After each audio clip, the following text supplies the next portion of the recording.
Hello everyone, I am Mano Scaling, and I am here to help you today. I know you use this video to fall asleep, so before that, please like the video and subscribe to the channel, and also tell me where you are from and what time you are watching. Now get comfortable and relax.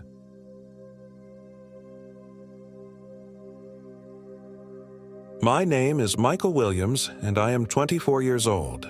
This happened in the remote wilderness surrounding Chaco Culture National Historical Park in northwestern New Mexico 3 months ago. I'm writing this from a hospital bed in Albuquerque, and the doctors say I'm lucky to be alive. They don't understand why I keep screaming in my sleep, why I refuse to let them turn off the lights, or why I flinch every time someone's shadow falls across my face.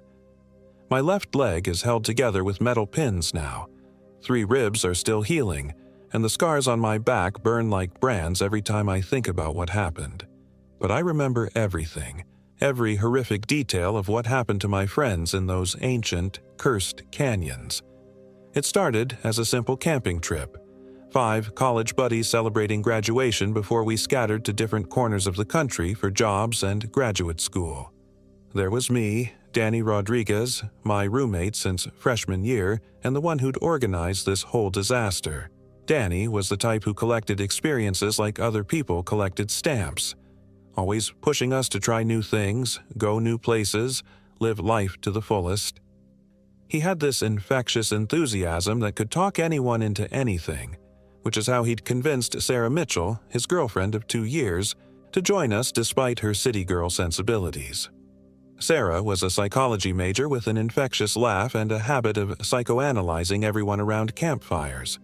She'd never been camping before this trip, but she trusted Danny implicitly and wanted to be part of our group's final adventure together. She'd spent weeks preparing, buying expensive gear, and reading survival guides with the dedication of someone studying for finals. Then there was Jake Thompson, our designated comedian who could make anyone laugh even in the worst situations. Jake was the guy who'd sneak whoopee cushions into formal presentations, who'd do impressions of our professors until we were all in tears. He had this way of lightening any mood, diffusing any tension with a perfectly timed joke or facial expression. Looking back, I realize his humor was often a shield against deeper anxieties, a way of avoiding serious conversation about his troubled family life or his uncertainty about the future. Finally, there was Lisa Parker, the outdoors enthusiast who'd convinced us that Chaco Canyon would be the perfect place for our last hurrah. Lisa was an anthropology major with a particular fascination for Southwestern cultures and their mythologies.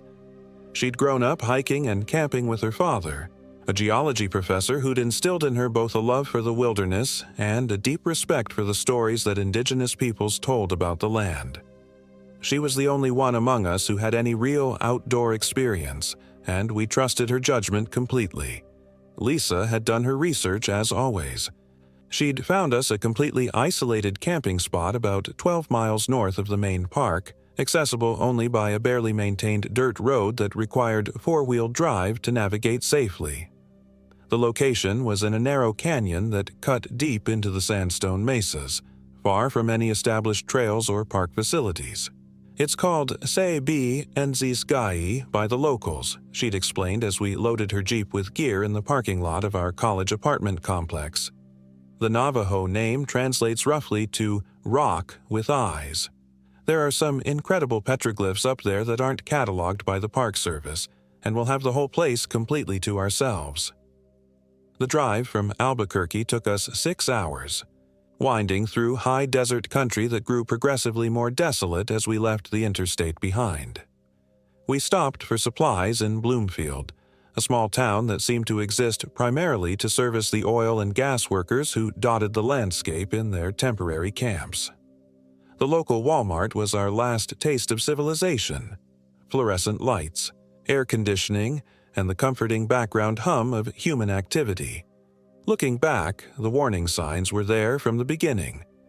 The local gas station attendant in Bloomfield had given us a strange look when Lisa mentioned our destination while paying for snacks and gas. "You sure about that place?" he'd asked, his weathered hands pausing as he counted our change. The man was probably in his 60s, with the deep tan and permanent squint of someone who'd spent his life working outdoors. Lot of folks go up that way and come back. Different. Danny had laughed it off as typical rural superstition, the kind of thing locals said to make tourists feel like they were in on some secret knowledge. Different how? He'd asked with a grin. The attendant had just shrugged and continued counting bills. Can't rightly say. They just ain't quite the same when they come down. Eyes look different, like they seen something they wasn't meant to see. He'd handed Danny his change and added quietly, "My advice? Pick somewhere else. Plenty of beautiful country around here that won't test you like that place will." But we were young and invincible and thought we knew better than some small-town local with his quaint superstitions. Danny had laughed it off, but I noticed the man made the sign of the cross as we drove away. In the passenger seat, Lisa had grown unusually quiet, staring out the window at the increasingly barren landscape. "Everything okay?" I'd asked her. "Yeah," she'd said, but there was uncertainty in her voice. "It's just... my professor mentioned that area once. Said the local tribes have some pretty intense stories about those particular canyons." "What kind of stories?" Sarah had asked from the back seat, where she was squeezed between Jake and a pile of camping gear. Lisa had been quiet for a long moment, watching the landscape roll by. "Stories about things that wear human shapes but aren't human. Navajo legends talk about beings called Yi-Nultlushi, skinwalkers. They're supposedly witches who've gained the power to transform into animals, or worse, to steal the skins of people and wear them like clothing." Jake had snorted with laughter. "Oh, come on. You don't actually believe that stuff, do you?" "I believe that stories persist for reasons," Lisa had replied carefully, "and the stories about that particular area have persisted for a very long time." But we'd pressed on anyway, leaving the paved road behind and following increasingly primitive dirt tracks deeper into the high desert. The landscape around us grew more alien with each passing mile. Vast expanses of sagebrush broken by towering mesas and bizarre rock formations that looked like the ruins of some ancient civilization built by giants. The silence was profound once we turned off the engine, broken only by the whisper of wind through juniper trees and the distant cry of a hawk circling high overhead. The road to our camping spot was barely more than a pair of tire tracks worn into the red earth, winding through a maze of washes and arroyos that would become death traps in a flash flood. We had to stop twice to move boulders that had rolled down from the canyon walls, and once to chain up and pull ourselves through a patch of deep sand that threatened to bog down even Lisa's capable Jeep. "This is seriously remote," Sarah had said as we navigated around a fallen tree that looked like it had been down for decades. "What happens if we have car trouble?" "We walk," Lisa had replied grimly. "It's about 15 miles back to the main road." But we'd made it to our destination just as the sun was beginning to set behind the western mesas, painting the landscape in shades of gold and crimson that took our breath away. The camping spot Lisa had chosen was perfect. A small clearing surrounded by towering red sandstone walls that rose like cathedral spires around us, creating a natural amphitheater that felt both protected and ominously enclosed. The first day was perfect. We set up our tents with the practiced efficiency of college students who'd pulled too many all-nighters to be bothered by minor inconveniences. Danny and Sarah had brought a two-person tent that they set up on one side of the clearing, while Jake, Lisa, and I arranged our individual tents in a rough semicircle around what would become our fire pit. The weather was ideal. Warm during the day, but cool enough at night to make a campfire comfortable rather than unbearable. The silence was profound in a way that none of us city kids had ever experienced. No traffic, no sirens, no cell phone towers, no connection to the outside world. Our phones had lost a signal about 20 miles back, and even GPS was unreliable in the deep canyons. It was just the five of us, a cooler full of beer and food, and enough supplies for a week of roughing it in style. Lisa immediately began cataloging the rock art she found scattered across the canyon walls. There were dozens of petroglyphs, some clearly ancient and others that might have been added more recently. The images were disturbing in their alien quality.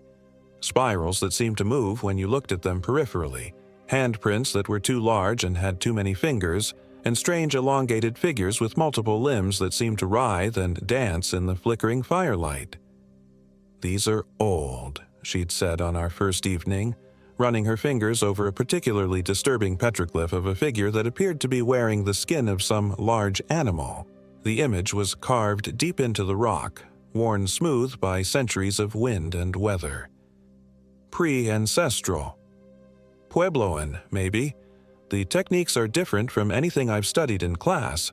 The Park Service doesn't even know about half of this stuff. The petroglyph she was examining showed a humanoid figure, but something was wrong with its proportions.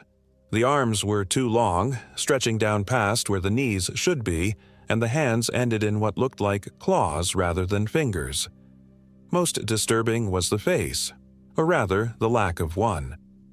Where features should have been was just smooth stone, as if whoever had carved this had decided that some things were better left unrepresented. "What do you think it means?" Sarah had asked, wrapping her arms around herself despite the warmth from our campfire. Lisa had been quiet for a long moment, studying the carving with the intensity of someone trying to decode an ancient language. In a lot of Native American traditions, there are beings that exist at the boundaries between the human world and the spirit world. Shapeshifters, tricksters, things that can take human form but aren't quite human themselves. "Like werewolves?" Jake had asked with a grin, clearly not taking any of this seriously. "More complicated than that," Lisa had replied. "The Navajo have stories about Yinaldlushi, skinwalkers. They're witches who've gained the power to transform into animals, but the transformation comes with a price. They have to kill someone close to them, usually a family member, and perform certain rituals with their skin and bones. After that, they can take on animal forms, but they're no longer really human. They become something else, something hungry and predatory." Danny had thrown an arm around Sarah's shoulders, pulling her closer to the fire. "Good thing we're not Navajo witches, then," he'd said with forced lightness. But as the night wore on and our fire burned lower, I found myself staring at those petroglyphs and feeling increasingly uneasy. There was something about the way the figures seemed to move in the dancing firelight, something about the too smooth faces and elongated limbs that made my skin crawl. And when I looked up at the canyon walls towering around us, I could swear I saw shapes moving in the shadows between the rock formations. That first night, as we sat around our campfire sharing stories and getting progressively drunker on the beer we'd brought, Jake pointed out how the rock formations around us looked almost like faces in the darkness. "Look at that one," he said, gesturing with his beer bottle toward a particularly imposing cliff face about 50 yards from our camp. "Looks like it's watching us." I followed his gaze and felt a chill run down my spine. The rock formation did look like a face. Two deep shadows that could have been eye sockets, a vertical crack that might have been a nose, and a horizontal gap that resembled a mouth slightly open in surprise or hunger. The proportions were wrong for a human face, too elongated and angular, but the resemblance was unmistakable. Sarah laughed, but it was a nervous sound. "You're creeping me out." "Jake, it really does look like eyes, like it's watching us." "Just pareidolia," Lisa said, using the scientific term for the human tendency to see faces in random patterns. "Our brains are wired to recognize facial features, so we see them everywhere. In clouds, in rock formations, in the pattern of wood grain." Danny squeezed Sarah tighter. "Just rocks, babe. Very old rocks that have been sitting there for millions of years, long before humans were around to imagine faces in them." But I found myself staring at those formations long after the others had gone to sleep, and I could have sworn I saw something moving up there in the shadows between the stone eyes. Something that walked on two legs but moved wrong, like it was remembering how to be human. The movement was subtle, just a shift in the darkness that might have been a trick of the dying firelight, but it made me want to keep the fire burning all night. I was the last one awake, feeding small sticks to the coals and listening to the profound silence of the desert night. But it wasn't completely silent. As the fire died down and my night vision improved, I began to notice sounds: the skitter of small animals in the brush, the hoot of an owl somewhere in the distance, and underneath it all, a low humming that seemed to come from the rock walls themselves. The humming was almost below the threshold of hearing, felt more than heard, like the vibration of a distant generator or the hum of high-voltage power lines. But there were no generators out here, no power lines for hundreds of miles, just ancient rock and vast emptiness, and something that sang in frequencies that made my teeth ache. I finally managed to fall asleep around 3 in the morning, but my dreams were filled with images of elongated figures dancing around fires much older than ours, their faces smooth and featureless as they performed rituals that predated human civilization. The second day started normally enough. We woke to brilliant sunshine and the smell of coffee brewing over our camp stove. The unease of the previous night seemed foolish in the clear light of day, just urban paranoia adjusting to the profound silence of the wilderness. We made breakfast, cleaned up our camp, and prepared for a day of hiking deeper into the canyon system. Lisa had identified a narrow wash that led to a series of natural pools fed by a seasonal spring about 2 miles from our base camp. The hike would take us through some spectacular slot canyons and past even more petroglyphs, including what she described as a gallery of rock art that rivaled anything in the main park. We set out mid-morning, following a barely visible trail that wound through stands of juniper and pinon pine. The desert was alive with small movements: lizards scurrying over hot rocks, hawks circling overhead, the rustle of pack rats in the brush.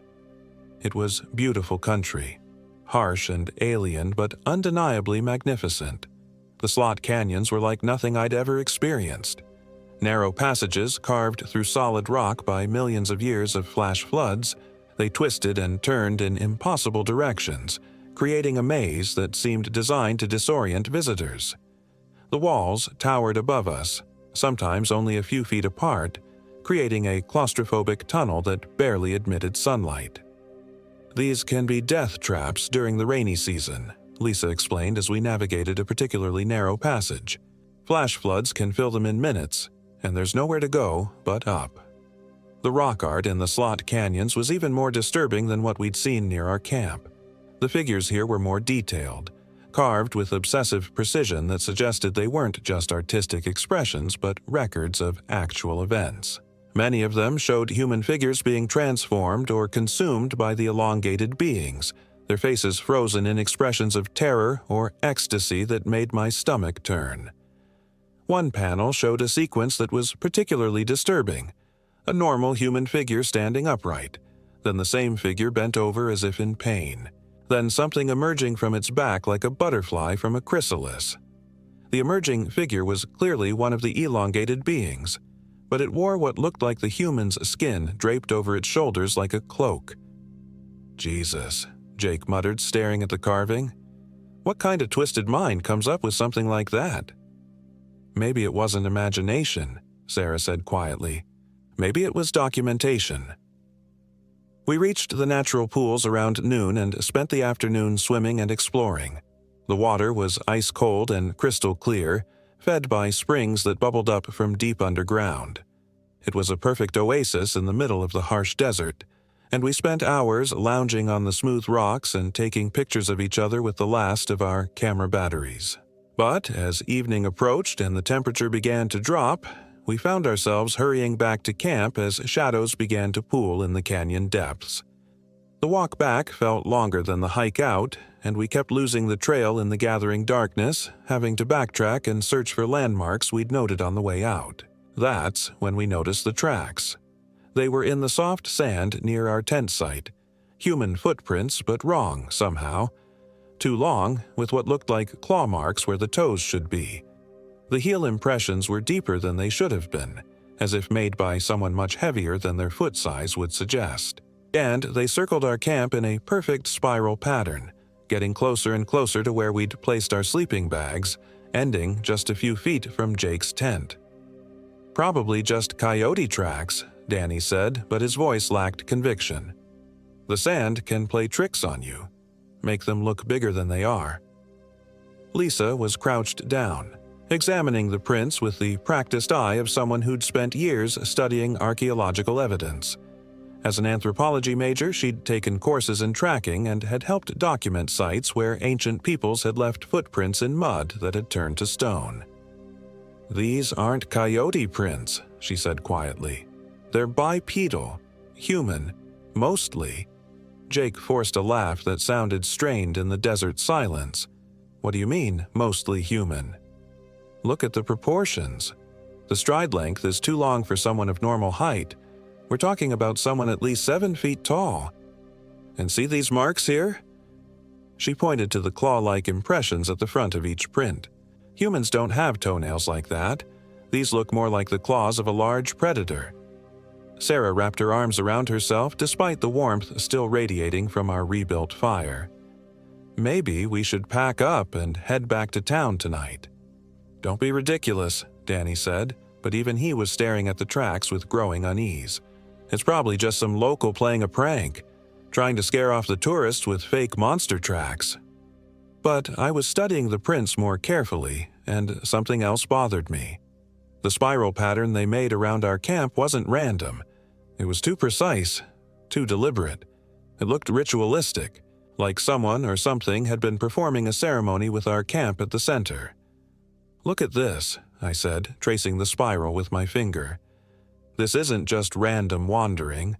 Someone walked in a perfect circle, getting smaller and smaller until they were right next to our tents. Why would someone do that?" Lisa stood up slowly, brushing sand off her knees. Her face was pale in the firelight. "In Navajo tradition, circles have power. They're used to contain things, to trap spirits or mark territory. A spiral it's like a funnel, something that draws energy inward." "Energy toward what?" Sarah asked. Lisa looked at our tents, arranged in their neat semicircle around the fire pit.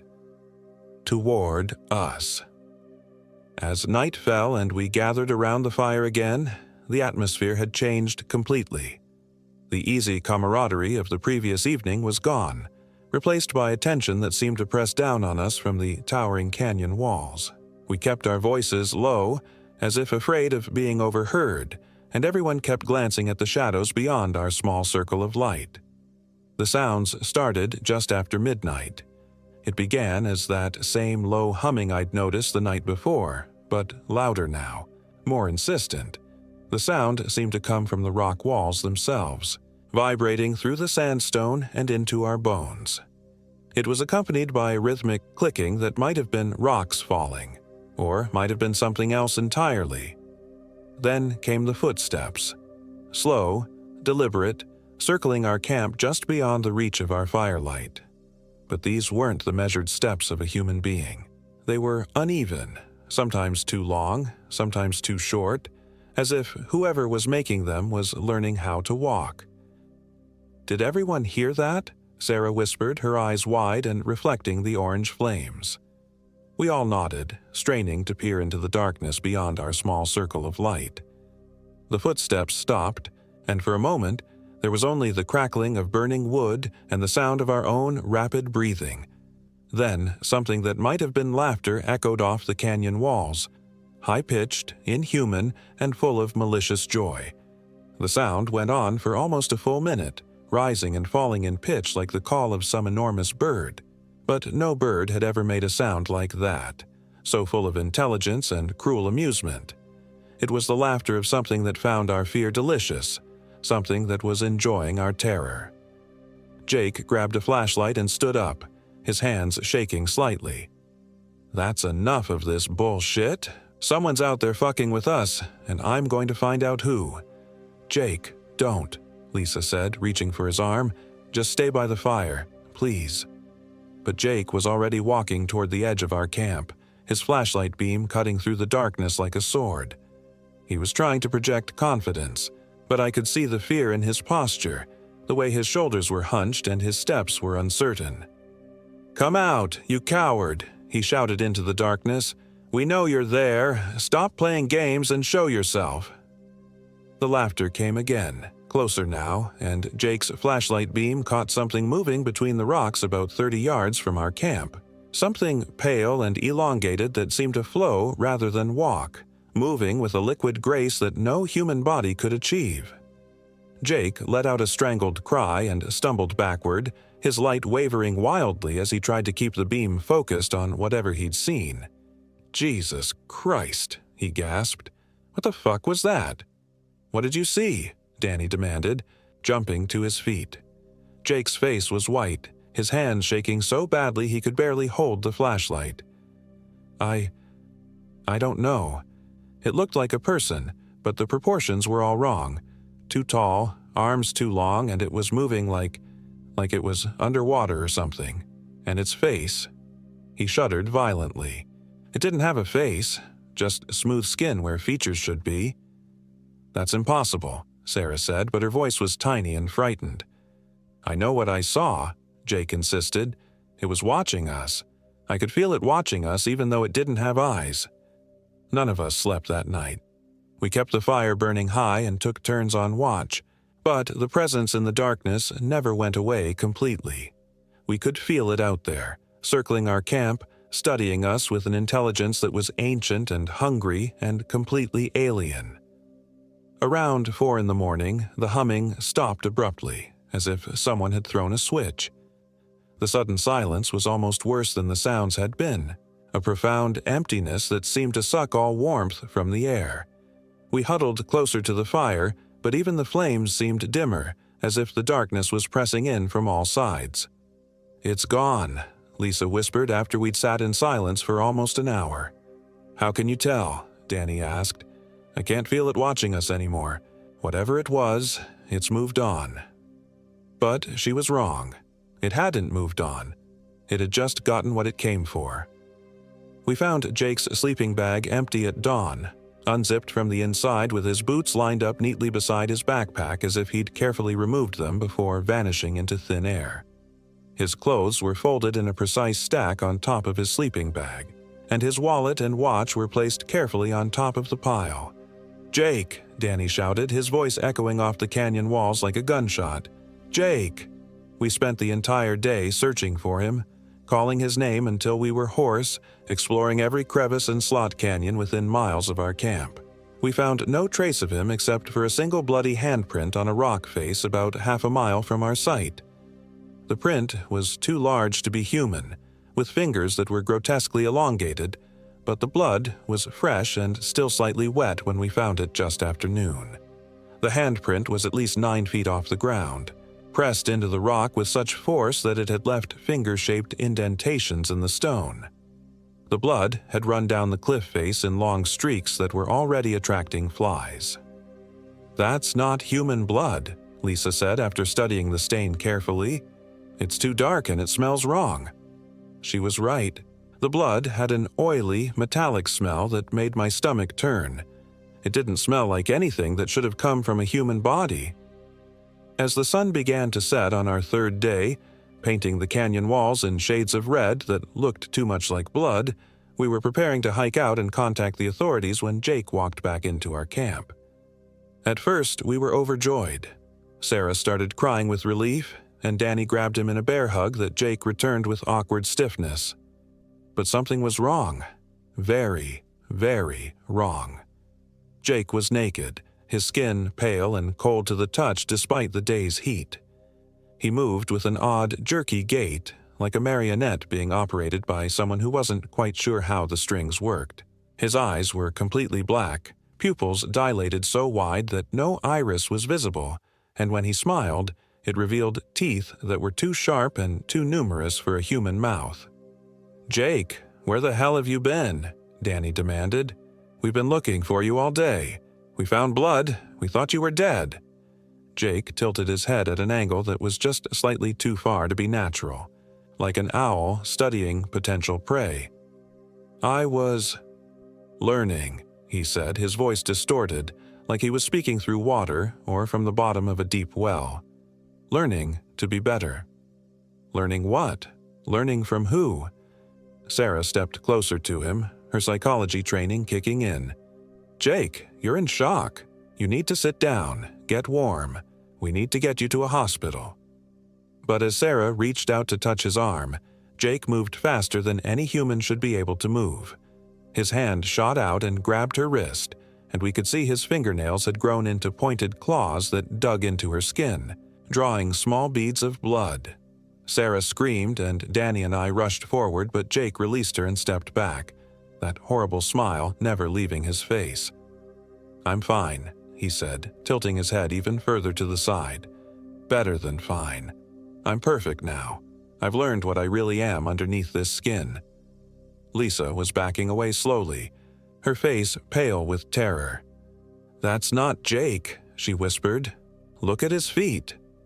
We looked down and saw that Jake's feet were elongated, stretched out like they'd been placed on a medieval rack. His toes had grown into claw-like appendages that dug grooves in the sandy ground with each step. The proportions were exactly like the tracks we'd found circling our camp. "What happened to you out there?" I asked, fighting to keep my voice steady. Jake's head swiveled toward me with an owlish motion that made my stomach lurch. His neck rotated almost 180 degrees, far beyond what human anatomy should allow.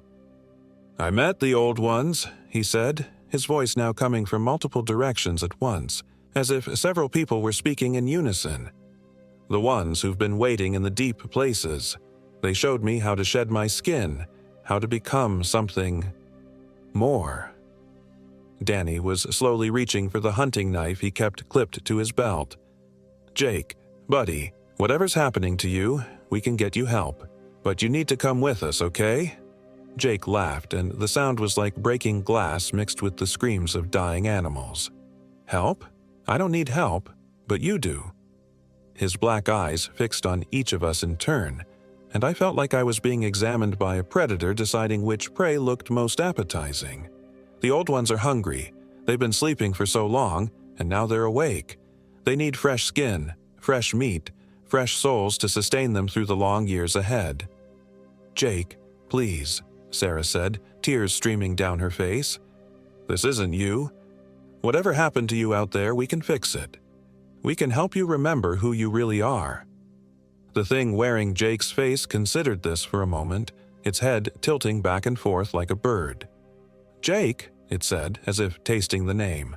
"Jake Thompson, 24 years old, psychology major, afraid of his father, afraid of being alone, afraid of not being funny enough." It smiled wider, showing rows of teeth like broken glass. "Yes, I remember Jake. He was delicious." That's when it lunged at Sarah with inhuman speed and strength. Its claws raked across her throat before any of us could react, opening up her carotid artery in a spray of arterial blood that painted the sand crimson. The force of the blow lifted Sarah off her feet and threw her backward into the sand, where she landed with a wet thud that I'll hear in my nightmares for the rest of my life. Sarah collapsed, gurgling and clutching at her neck as her life pumped out between her fingers in rhythmic spurts that matched her rapidly failing heartbeat. Her eyes were wide with terror and confusion, staring at the thing that had been her friend as blood frothed from her mouth. Danny screamed and charged at Jake with his knife, but the creature twisted away from the blade with impossible fluid grace and grabbed Danny by the head. We heard the sickening crack of vertebrae snapping as it wrenched Danny's neck with the casual ease of someone opening a bottle. Danny's body went limp and hit the ground like a sack of meat, his head twisted at an angle that left no doubt he was dead. Lisa and I ran. We ran through the deepening darkness, crashing through brush and stumbling over rocks as inhuman howls echoed behind us. The thing that had been Jake was following us, but it wasn't in any hurry. It knew these canyons now, knew every hiding place and escape route. We were trapped in a stone maze with a predator that had shed its humanity like a snake sheds its skin. Behind us, we could hear it calling out in Jake's voice, but the words weren't in any human language. They were guttural, alien sounds that seemed to make the very air vibrate with malevolent energy. Sometimes it would laugh, high and shrill, and sometimes it would make sounds like a coyote or an owl, as if it was practicing different voices it might use later. Lisa fell first. We were climbing up a steep talus slope, trying to reach a ridge that might offer us a way out of the canyon system, when she slipped and tumbled backward. I heard her ankle snap like a dry branch, heard her cry of pain as she crashed into the rocks below. I started to climb back down to help her, but she stopped me with a shake of her head. "No," she gasped, tears streaming down her dirt-stained face. "Keep going. Don't let it get you too." "Lisa, I can't leave you," I said, but even as the words left my mouth, I knew I was going to. Self-preservation was stronger than friendship, stronger than decency. I was going to abandon her to save myself, and I've hated myself for it every day since. Behind us, we could hear the creature moving through the brush, no longer trying to be quiet. It was taking its time, savoring our fear, letting us tire ourselves out before moving in for the kill. "Go!" she screamed, and I went. I climbed that slope like my life depended on it. Because it did. Behind me, I heard Lisa scream one more time, a sound of absolute terror and agony that cut off abruptly. Then there was only the sound of my own ragged breathing and the scrape of my boots against stone. I reached the top of the ridge just as the moon broke through the cloud cover, bathing the landscape in silver light that revealed the true scope of our nightmare. Below me, the canyon system spread out like a dark wound in the earth, and I could see movement down there. Multiple figures now, more than just the thing that had been Jake. They were congregating around our old campsite, and even from this distance I could see they weren't human. Their limbs were too long, their movements too fluid, and they seemed to flow across the ground rather than walk. Some of them were carrying what looked like bundles of cloth, but I knew with sick certainty that those bundles were the remains of my friends. I ran across the mesa top, navigating by moonlight and pure adrenaline, until I found the dirt road that had brought us into this nightmare. But even then, my ordeal wasn't over. Something was following me, pacing me just out of sight but always there, letting me know that escape was a privilege it might revoke at any moment. I ran down that road for what felt like hours, my lungs burning and my legs cramping, until I finally saw the lights of Bloomfield in the distance. Behind me, something howled in a voice that might have been Jake's, might have been Lisa's, or might have been something else entirely. The sound followed me all the way to the highway, and even now, 3 months later, I sometimes hear it in my dreams. The local sheriff was a weathered man named Martinez, who listened to my story with the weary expression of someone who'd heard similar tales before. He organized a search party that went out at first light, but they found nothing. Our campsite had been completely obliterated, our gear scattered across miles of desert, but there was no sign of my friends, living or dead. The only evidence that anything had happened was Sarah's blood soaked into the sand where she died and strange tracks that the searchers couldn't identify. The tracks led in all directions from our campsite, but they always faded out on the hard rock surfaces, leaving no trail to follow. "Sometimes people just disappear out there," Sheriff Martinez told me as we sat in his office 3 days later. "The desert keeps its secrets. Could be they wandered off and got lost. Could be wild animals. Could be any number of things. But I knew the truth. I knew what had taken my friends, what had worn Jake's face while it murdered Sarah and Danny, and did God knows what to Lisa. The old stories that Lisa had been so fascinated by, the legends the local tribes had been telling for generations. They were all true. There are things in the deep places, ancient and hungry things that can wear human skin like a costume. The doctors say I'm suffering from survivor's guilt and post-traumatic stress disorder. They've given me pills that are supposed to help me sleep, but they don't work. Every time I close my eyes, I see Jake's face in those final moments. Not Jake's real face, but the thing that was pretending to be him. I see those black eyes and that too wide smile, and I hear his voice speaking words in a language that predates human civilization.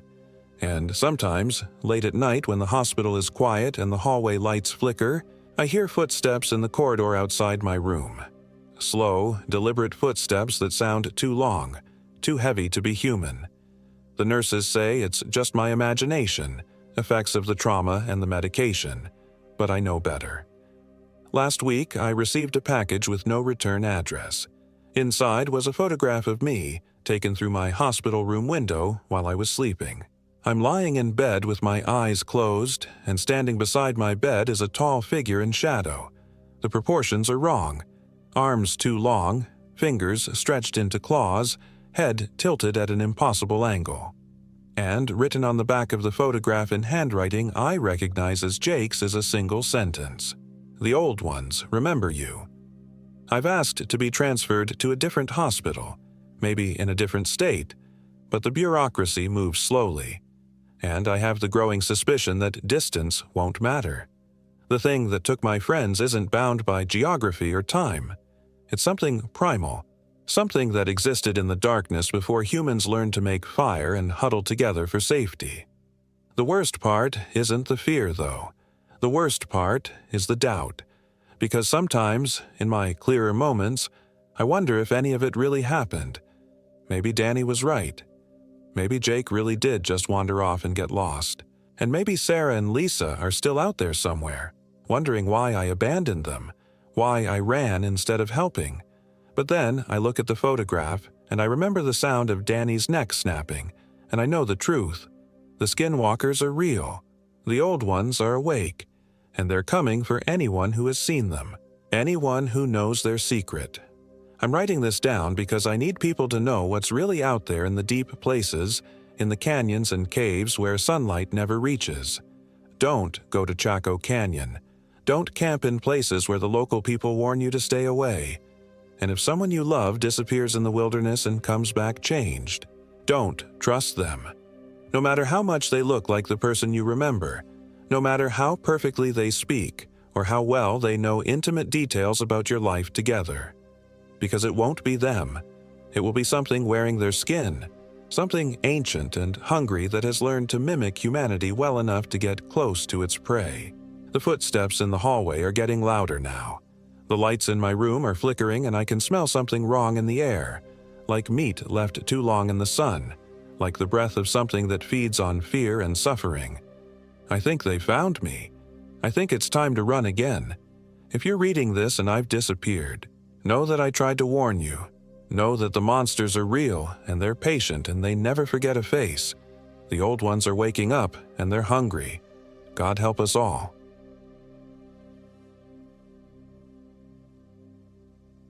My name is Brian Wright and I am 23 years old. This happened in the Gila Wilderness of southwestern New Mexico, where the Mogollon Mountains rise like ancient sentinels against a sky that seems too vast, too empty, too hungry. I should have listened to my grandmother's warnings about that place. She'd grown up near Silver City, back when the old Navajo stories still carried weight in whispered conversations. But I was a college kid from Albuquerque, armed with GPS technology and the arrogance of youth.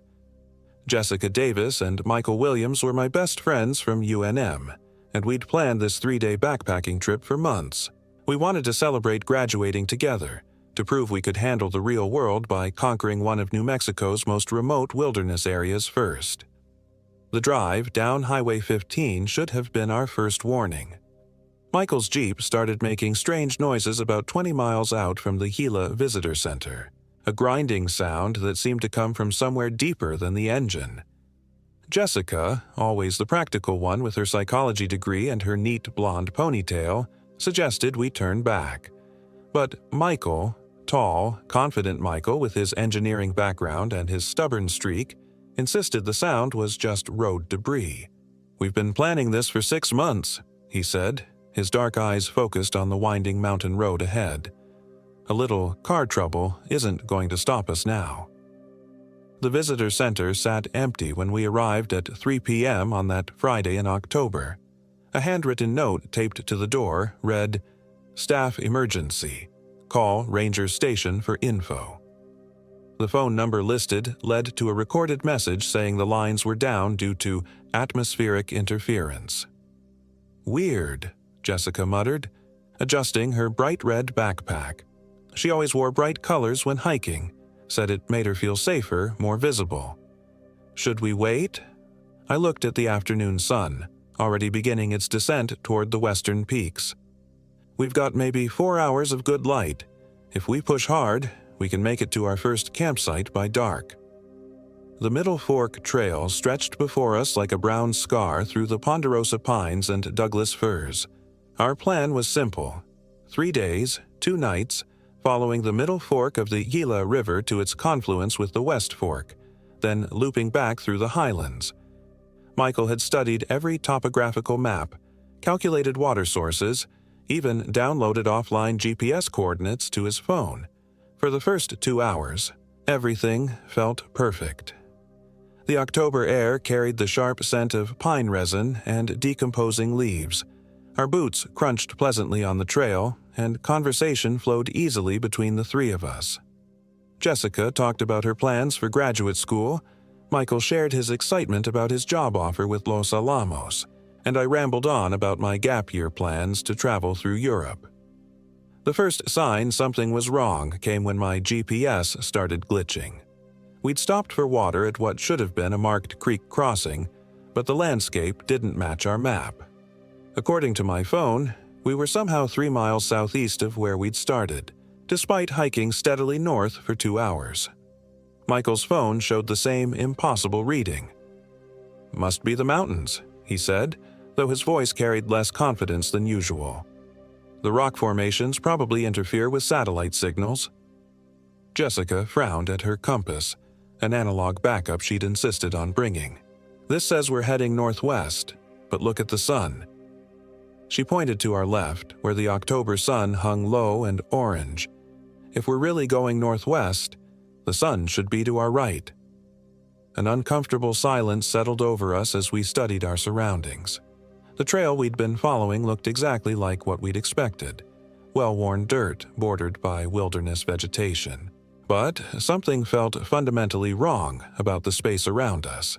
The trees seemed too uniform, their spacing too regular.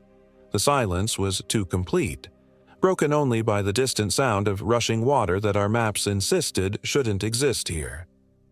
"Let's keep going," I said finally. "We'll figure it out when we reach the river." But we never reached the river. Not the one we expected. As the sun began setting behind the mountains, casting long shadows that seemed to reach toward us with grasping fingers, we found ourselves at the edge of a clearing that definitely wasn't on any of our maps. In the center stood the remains of what might have been a cabin. Its walls collapsed into geometric patterns of rotting timber. The metal roof had curled in on itself like a dead spider. "This place isn't supposed to exist," Michael said, scrolling frantically through his downloaded maps. The temperature was dropping faster than it should have. October in the Gila could be warm during the day, but the cold that settled over us felt premature, almost aggressive. Jessica had already started shivering despite her layers. "We need to make camp," I said. "We can figure out where we are in the morning." We selected a flat area about 50 yards from the ruins, following all the standard backcountry protocols. Michael gathered firewood while Jessica and I set up our tents. The familiar routine should have been comforting, but everything felt slightly off-kilter. The firewood Michael collected was damp despite the dry weather we'd been having.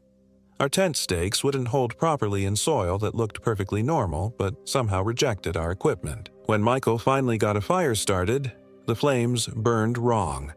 Instead of the usual orange and yellow, they flickered between deep red and an unsettling blue-green that cast strange shadows across our faces. The smoke rose straight up for about 6 feet, then suddenly dispersed as if hitting an invisible ceiling. "That's not normal," Jessica said, wrapping her sleeping bag around her shoulders. "Fire doesn't behave like that." "Maybe it's the wood," Michael suggested, but his voice sounded uncertain. Different minerals in the soil, different burning patterns. We heated our freeze-dried meals over the bizarre flames and tried to maintain normal conversation. But the words felt hollow in the oppressive silence of the clearing. No insects buzzed, no nightbirds called, no small animals rustled through the underbrush. The only sound was the crackling of our unnatural fire and the occasional distant noise that might have been water running over rocks, or something else entirely. By 9 o'clock, exhaustion was pulling at all of us. We'd hiked further and climbed higher than planned, and the stress of being lost was taking its toll. Jessica announced she was going to bed, despite the early hour. "I feel like something's watching us," she whispered as she unzipped her tent. "Like something's been watching us all day." Michael and I exchanged glances across the fire. I'd felt it too, that persistent sensation of observation, of intelligence pressing against the edges of our awareness. But acknowledging it out loud made it worse somehow, gave it weight and reality. "It's just the isolation," Michael said. "Your brain creates patterns when there's no real stimulation. It's normal." But his own tent was zipped and sealed within minutes, leaving me alone beside the fire that burned in colors that had no name. I should have stayed awake, should have maintained watch even though we'd never discussed the need for one. Instead, I crawled into my sleeping bag around 10:30 and fell into an exhausted sleep despite the wrongness that saturated the air around us. I woke to silence. Complete, absolute silence. My watch read 3:17 a.m., but something had pulled me from deep sleep with the urgency of a fire alarm. I lay perfectly still in my sleeping bag, listening to nothing. No wind, no settling trees, no distant water. Even my own breathing seemed muffled, as if the air had become thicker during the night. The fire should have died to embers by now, but orange light flickered against the walls of my tent. Normal orange light, finally. I unzipped the rainfly carefully and peered outside.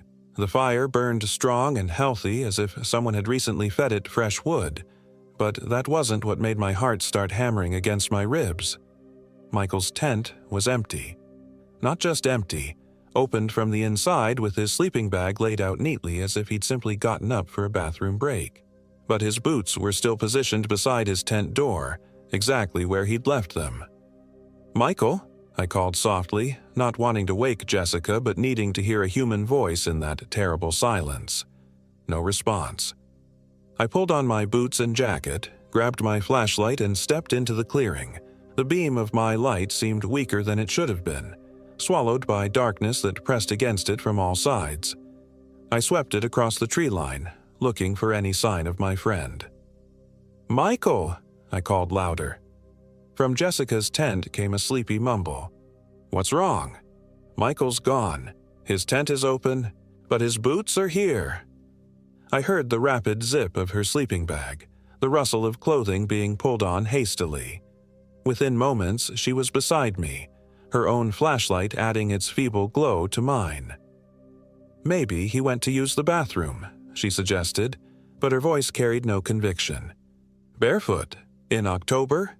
In unknown wilderness?" We spent the next hour searching the immediate area, calling his name and listening for responses that never came. Our lights revealed nothing but trees and rocks and that sense of watching presence that seemed to intensify with every step we took away from our camp. At 4:30 a.m., we heard him coming back. The sound of footsteps approached from the direction of the collapsed cabin, steady and unhurried. I felt a surge of relief followed immediately by confusion. What had he been doing over there for 3 hours? "Michael?" Jessica called out. "Yeah," came his voice from beyond the firelight. "I'm here." He stepped into the circle of light and everything looked normal. Same dark hair, same tall frame, same clothes he'd worn to bed. He was smiling slightly, the way he always did when he was embarrassed about something. "Where were you?" I demanded. "We've been searching for an hour." "Couldn't sleep," he said, settling down beside the fire as if nothing had happened. "Went for a walk. Barefoot." He looked down at his feet with that same slight smile. His socks were clean and dry, showing no sign of hiking through the forest. Guess I was more tired than I thought. Something cold that had nothing to do with the October air settled in my stomach. Michael was methodical about everything, especially outdoors. He would never, under any circumstances, hike barefoot through unknown wilderness in the dark. But here he was, claiming exactly that. "Michael," Jessica said carefully, "what's your middle name?" His smile didn't change. "Why would you ask me that?" "Just answer." The silence stretched for long seconds. Michael's smile remained perfectly fixed. but his eyes seemed to lose focus, as if he was looking through us rather than at us. "David," he said finally. Jessica's flashlight beam trembled slightly. "Your middle name is Thomas, Michael Thomas Williams. We've known you for 3 years." The thing wearing Michael's face turned its smile toward her, and in that moment I saw what was wrong. The smile was perfect. Too perfect. It never wavered, never shifted, never showed the tiny muscular adjustments that make human expression seem alive. It was like a mask painted on porcelain. "I'm tired," it said in Michael's voice. "I think I'll go back to sleep." It walked to Michael's tent with Michael's gate, and we heard the sound of a sleeping bag being adjusted, of someone settling in for the night. But no human breathing followed. Jessica grabbed my arm, her fingernails digging through my jacket sleeve. "That's not Michael," she whispered. I knew she was right, but acknowledging it meant accepting that something impossible had happened. Maybe he's just confused, exhausted, disoriented. "Brian." Her voice carried absolute certainty. "Look at the fire." I looked. The flames had returned to their unnatural blue-green flickering, casting shadows that moved independently of any light source. And in those shadows I could swear I saw shapes, human figures dancing just beyond the edge of perception. We didn't sleep for the rest of the night. We sat beside that wrong fire, watching Michael's tent and listening to the silence that shouldn't have existed. Jessica had pulled out her psychology textbooks, trying to find rational explanations for what we'd witnessed. I kept checking my phone, desperate for any signal that might connect us to the normal world. At dawn, the thing that looked like Michael emerged from the tent looking perfectly rested.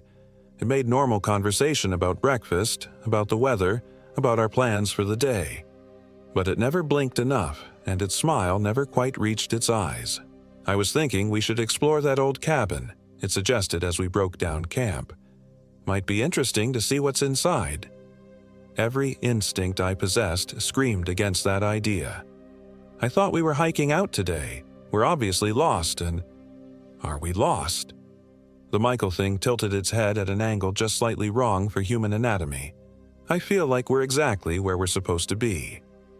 Jessica had been packing her gear with jerky, efficient movements, but I noticed her hands shaking as she stuffed her sleeping bag into its compression sack.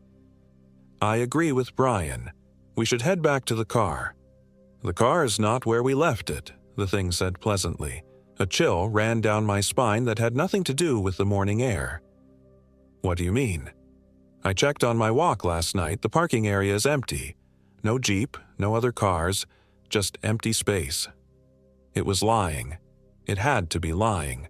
But something in its tone, in the casual way it delivered this information, made my stomach clench with dread. "That's impossible," Jessica said. "Is it?" The thing that wore Michael's face looked directly at her, and for just a moment, I saw something else behind its eyes. Something ancient and hungry and utterly inhuman. I think maybe we should accept that normal rules don't apply here. I made a decision that probably saved our lives. "Jessica, we're leaving, now." I shouldered my pack and started walking toward what I hoped was the trail we'd followed yesterday. Jessica fell into step beside me, her breathing quick and shallow. Behind us, I heard the Michael thing laughing, a sound like wind chimes made of bone. "You can't leave," it called after us. "This place doesn't let people go." We kept walking, pushing through underbrush that seemed to grab at our clothes and equipment. My GPS was completely dead now, showing nothing but error messages. Jessica's compass spun wildly, unable to find magnetic north, but we followed the sun, heading east toward where the parking area should have been. For the first hour, I almost convinced myself we were going to make it. The forest around us looked normal, pine trees and scrub oak, granite outcroppings and patches of snow in the shadowed areas. Our boots found solid ground, and the October sun warmed our backs. Then we started hearing the Michael thing following us. At first, it was just footsteps matching our pace about 50 yards behind. When we stopped to rest, the footsteps stopped. When we resumed hiking, they resumed as well. but gradually the sounds multiplied. Soon, it seemed like dozens of figures were following us through the forest, all maintaining that perfect 50-yard distance. "Don't look back," I told Jessica when I saw her starting to turn around. "Whatever you do, don't look back." But I looked. I couldn't help myself. The things following us wore faces I recognized. Michael's face, repeated over and over on bodies that moved just slightly wrong. Some were too tall, others too short. One had Michael's features stretched across a skull that was the wrong shape entirely. They walked with perfect synchronization, like a military unit composed of broken mirrors. "Oh, God," Jessica breathed. She'd looked too. That's when we started running. The forest became a blur of green and brown as we crashed through underbrush, abandoned any pretense of following a trail, and simply fled toward what we hoped was safety. Behind us, the sound of pursuit grew louder, not just footsteps now, but voices calling out in Michael's tone. "Brian, Jessica, why are you running from me?" "Come back, I just want to talk." "We're friends, remember? We've been friends for 3 years." The voices came from all directions now, surrounding us in a chorus of familiar words spoken by something that had never been human. I grabbed Jessica's hand and pulled her down a steep slope, hoping to lose our pursuers in the difficult terrain. We tumbled into a dry creek bed lined with smooth river stones. The sudden silence was so complete it felt like stepping into a tomb. No more footsteps, no more voices calling our names. Just the sound of our own ragged breathing and the thundering of our hearts. "I think we lost them," Jessica whispered. That's when we heard Michael's voice, impossibly close. "Found you." The thing stood directly above us on the creek bank, looking down with that eternal, painted-on smile. But it wasn't alone. Dozens of other figures emerged from behind trees and rocks, all wearing Michael's face, all moving with that same wrong gait. "You can't run from what you are," the original said. "You're part of this place now. Part of me now." The figures began descending into the creek bed, moving with inhuman grace across the steep banks. Jessica made a small sound of terror deep in her throat. "The fire," I said suddenly, remembering something my grandmother had told me about the old stories. "These things don't like fire." I fumbled in my pack for my lighter, found a piece of paper, our hiking permits, and set it ablaze. The small flame seemed pitifully inadequate against the army of wrong things surrounding us, but the Michael creatures recoiled slightly. "That won't work for long," the leader said, "and you'll run out of things to burn." It was right. The paper was already turning to ash in my fingers. But the brief respite gave me time to think, to remember more of my grandmother's stories about the people who could wear other faces. "You're not Michael," I said, forcing my voice to remain steady. "You never were Michael. You're something that eats people and wears their skins." The thing's smile widened impossibly. "Smart boy. But knowing what I am won't save you. Where's the real Michael? Gone. Consumed. His memories are mine now. His appearance is mine. His life is mine. Soon, yours will be too." Jessica sobbed beside me, clutching my arm with desperate strength. The circle of false Michaels was tightening, and my improvised torch was down to its last few seconds. That's when I noticed something crucial. The creatures cast no shadows. The October sun was bright enough to create clear shadows for Jessica and me, but the ring of things surrounding us threw no darkness on the ground. It was a small detail, but it sparked a memory of something else my grandmother had said about the old evils. They were not entirely present in our world. They existed in the spaces between, using borrowed flesh to interact with reality. "They can't touch us while the sun is up," I whispered to Jessica. "Not directly. They need the dark." "What?" "Traditional shapeshifters, skinwalkers. They're strongest at night. During the day, they're just echoes wearing stolen faces." The Michael thing's smile faltered for the first time. "Clever. But the sun sets eventually. And when it does..." It was right. Of course. The October day was already past its peak, and shadows were growing longer by the minute. But I'd bought us time, and time was what we needed to find the real Michael, if he was still alive. "Where is he?" I demanded. "Where's the real Michael? Why do you care? You'll join him soon enough." But something in its tone suggested Michael might still be alive somewhere. These creatures needed living hosts, needed to keep their victims conscious to properly inhabit their memories and mannerisms.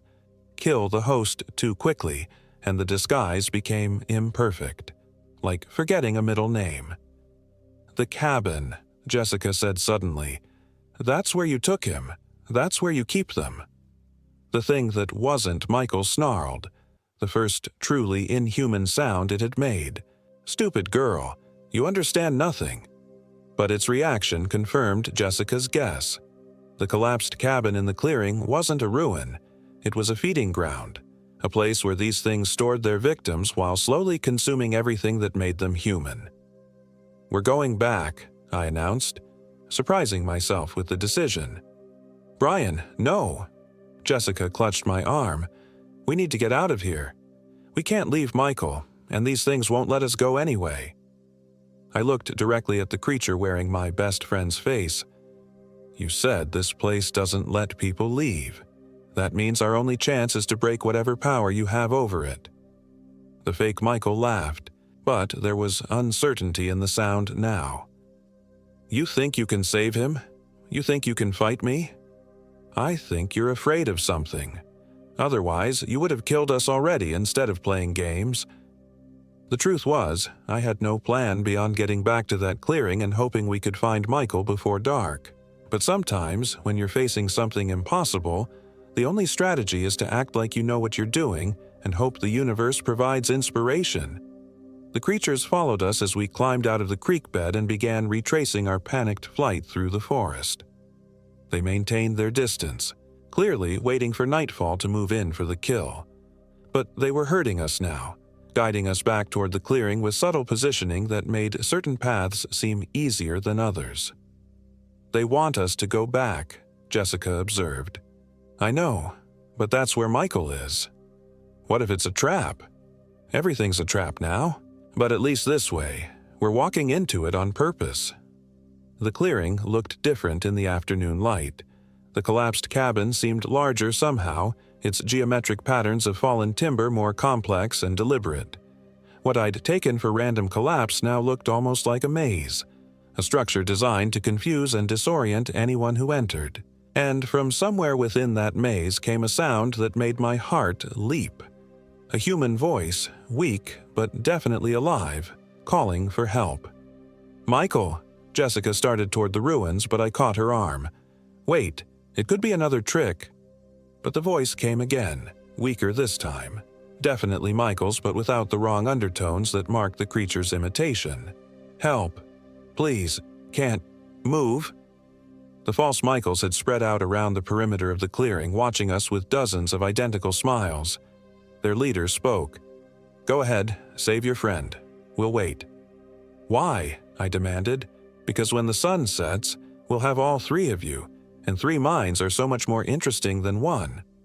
I looked at Jessica, seeing my own desperate determination reflected in her eyes. "We have maybe 2 hours of daylight left. Then we better move fast." The entrance to the cabin ruins was a gap between 2 fallen support beams, just wide enough for a person to squeeze through. Beyond that gap lay darkness, even in the bright afternoon sun. The maze of fallen timber created shadows within shadows, spaces where no light seemed to penetrate. I went first, flashlight in one hand and my lighter in the other. The narrow beam revealed walls of rotting wood, creating a corridor that led deeper into the structure. The air smelled wrong, not just decay and mold, but something organic and rotten, like meat left too long in the sun. "Michael," I called softly.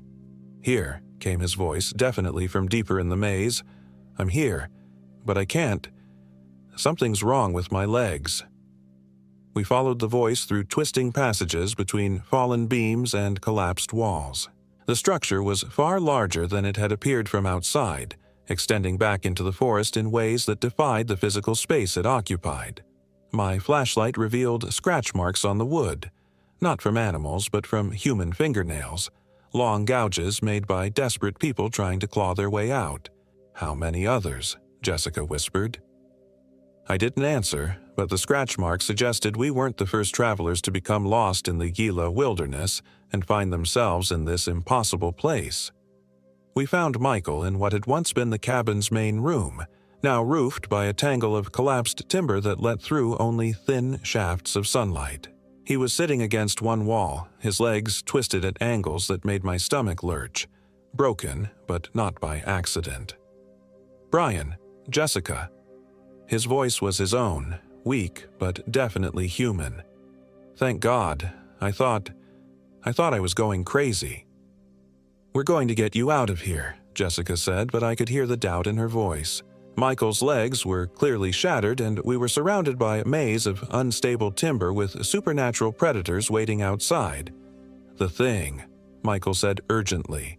The thing that looks like me. It's been feeding on me, taking pieces of my memory, my personality. Every time it comes back, I lose more of myself. We know, I said. We've seen it. It's not alone. There are others. They've been here for I don't know how long. Time moves wrong in this place. As if summoned by his words, we heard movement in the maze around us. Footsteps in the narrow passages. Voices calling our names in tones that almost, but not quite, sounded like loved ones. The creatures were entering the ruins. They can't come into this room, Michael said. Something about this specific space. That's why they broke my legs, to keep me here without having to guard me directly. I shined my flashlight around the room, looking for what made it special. The walls were covered in symbols, carved deep into the wood, old enough that they'd been there when the cabin was built. They weren't Native American petroglyphs or any other markings I recognized, but they felt powerful, protective. Protective wards, Jessica breathed. Someone knew about these things. Tried to build a safe place. Didn't work, Michael observed with bitter humor. Place still got abandoned. The sounds of pursuit were getting closer. Multiple voices now, calling our names in perfect imitations of people we knew. I heard my mother's voice, Jessica's sister, professors from the university. The creatures were using every memory they'd stolen from Michael to create the perfect psychological assault. We need to get out of here, I said. I can't walk, Michael reminded me. Then we carry you.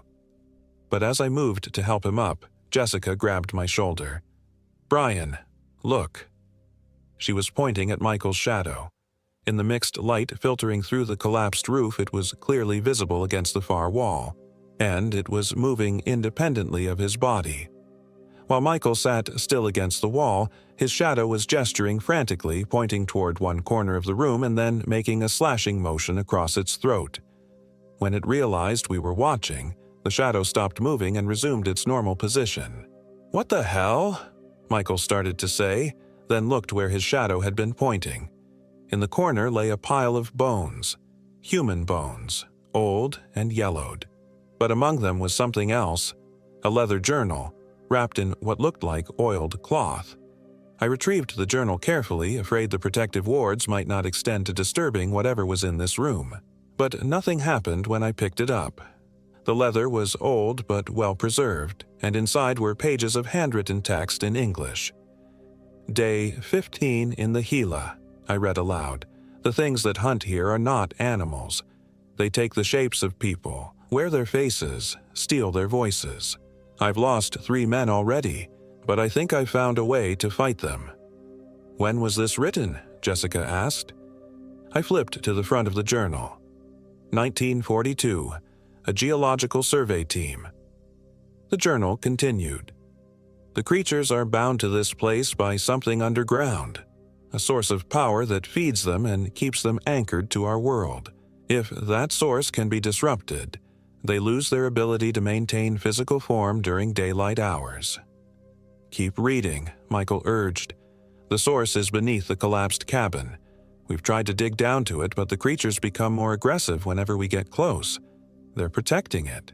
But I believe it can be reached through the natural cave system that connects to the old mine shaft approximately 200 yards northeast of the cabin.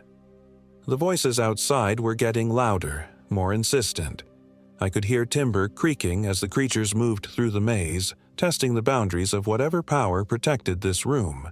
If anyone finds this journal, know that the protective symbols carved in this room will hold until sunset. After dark, nothing can protect you except destroying the source. The mine shaft entrance is hidden behind a pile of rocks that looks natural, but isn't. Move the right stones, and you'll find a passage that leads down to a cavern with a pool of water that glows with its own light. That's where the power comes from. That's what you need to destroy. A mine shaft, Jessica said. Abandoned mines are everywhere in this part of New Mexico. But how do we find it in... I checked my watch. 90 minutes before sunset. Michael's shadow moved again, pointing toward another corner of the room. This time, we saw what it was indicating. A gap in the wall where 2 timber beams had fallen in a specific pattern, creating an opening just large enough for a person to crawl through. The mine shaft, Michael said, understanding. The shadow is trying to help us, or lead us into a trap, I pointed out. But even as I said it, I knew we didn't have a choice. The voices outside were getting closer, and the timber around our sanctuary was beginning to groan ominously. Whatever protection this room offered wouldn't last much longer.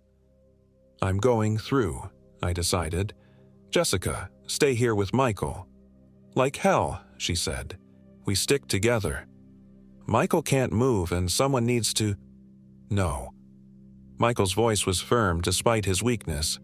You both go. My shadow. It's not really mine anymore, is it? Part of me is already on their side. If you leave me here, I might not be me when you get back. The horrible truth of that statement settled over us. The creatures had been feeding on Michael for hours, stealing pieces of his identity. How much of him was left? How much time did we have before there was nothing of our friend remaining to save? 10 minutes, I said. If we can't find this pool and figure out how to destroy it in 10 minutes, we come back for you and we all face whatever happens together. I crawled through the gap first, my flashlight beam revealing a narrow passage that sloped downward through solid rock. This wasn't part of the collapsed cabin. This was a natural cave system, just like the journal had described. Jessica followed close behind, her breathing rapid and shallow in the confined space. The passage was barely wide enough for our shoulders, and claustrophobia clawed at the edges of my mind as we descended into the earth. But the passage opened up after about 50 feet, revealing a cavern large enough to stand in.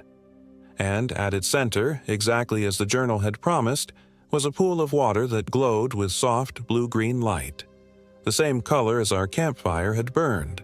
That's it, Jessica breathed. That's the source. The pool was roughly circular, maybe 10 feet across, and filled with water so clear I could see the bottom despite the strange light it emitted.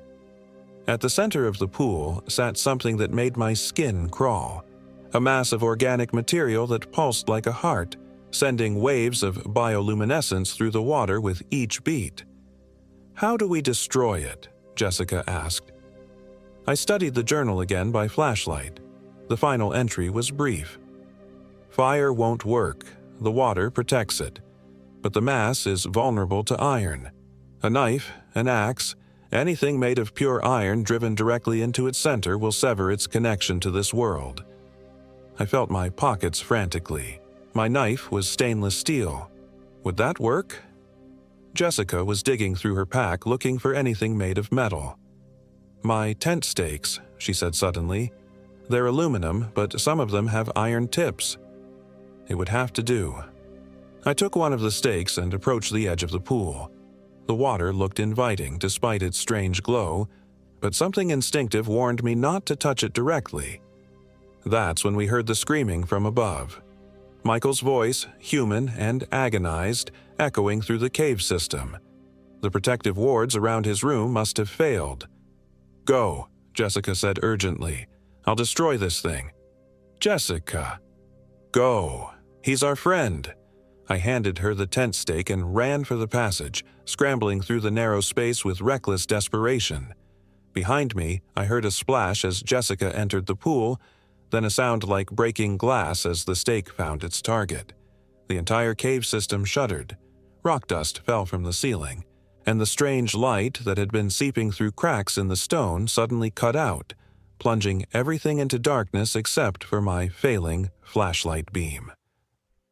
I emerged from the gap in the cabin wall to find chaos. The maze of timber was collapsing as the supernatural power that had been holding it in impossible configurations suddenly failed. And in the center of the destruction, the thing that looked like Michael was crouched over my friend's body, its face shifting and changing as it lost its ability to maintain the stolen appearance. "Too late," it hissed in a voice like grinding stone. "I have enough of him now, enough to be him forever." But it was wrong. As the power source died, the creature's form began to waver. Its stolen features became unstable, flickering between Michael's face and something ancient and predatory. It was losing cohesion, losing its anchor to our world. I grabbed a fallen piece of timber, a support beam thick enough to serve as a club, and swung it at the creature with all my strength. The impact felt solid, human, and the thing that had been wearing Michael's face stumbled backward with a very real cry of pain. Iron, I realized. The timber was held together with old iron nails and brackets. The creature couldn't maintain its form when touched by iron, especially now that its power source was destroyed. I pressed my advantage, driving the creature back with repeated blows. It retreated toward the edge of the clearing, its form becoming more and more translucent with each impact. Finally, with a shriek that seemed to come from somewhere far deeper than its throat, it dissolved entirely, leaving only a foul-smelling mist that dispersed in the afternoon wind. Michael was alive but unconscious when I reached him. His legs were still clearly broken, but he was breathing steadily. More importantly, he cast a normal shadow when I checked. Jessica emerged from the cave passage as I was trying to figure out how to move Michael safely. She was soaked and shivering, but triumphant. "It's done," she said. "The thing in the pool is dead. I could feel the whole network of power breaking apart when I destroyed it. Can you help me with Michael?" Together, we managed to create a makeshift stretcher from broken timber and our sleeping bags. Michael regained consciousness as we were securing him, immediately trying to sit up despite his injuries. "Easy," I said. "Your legs are broken. We need to get you to a hospital."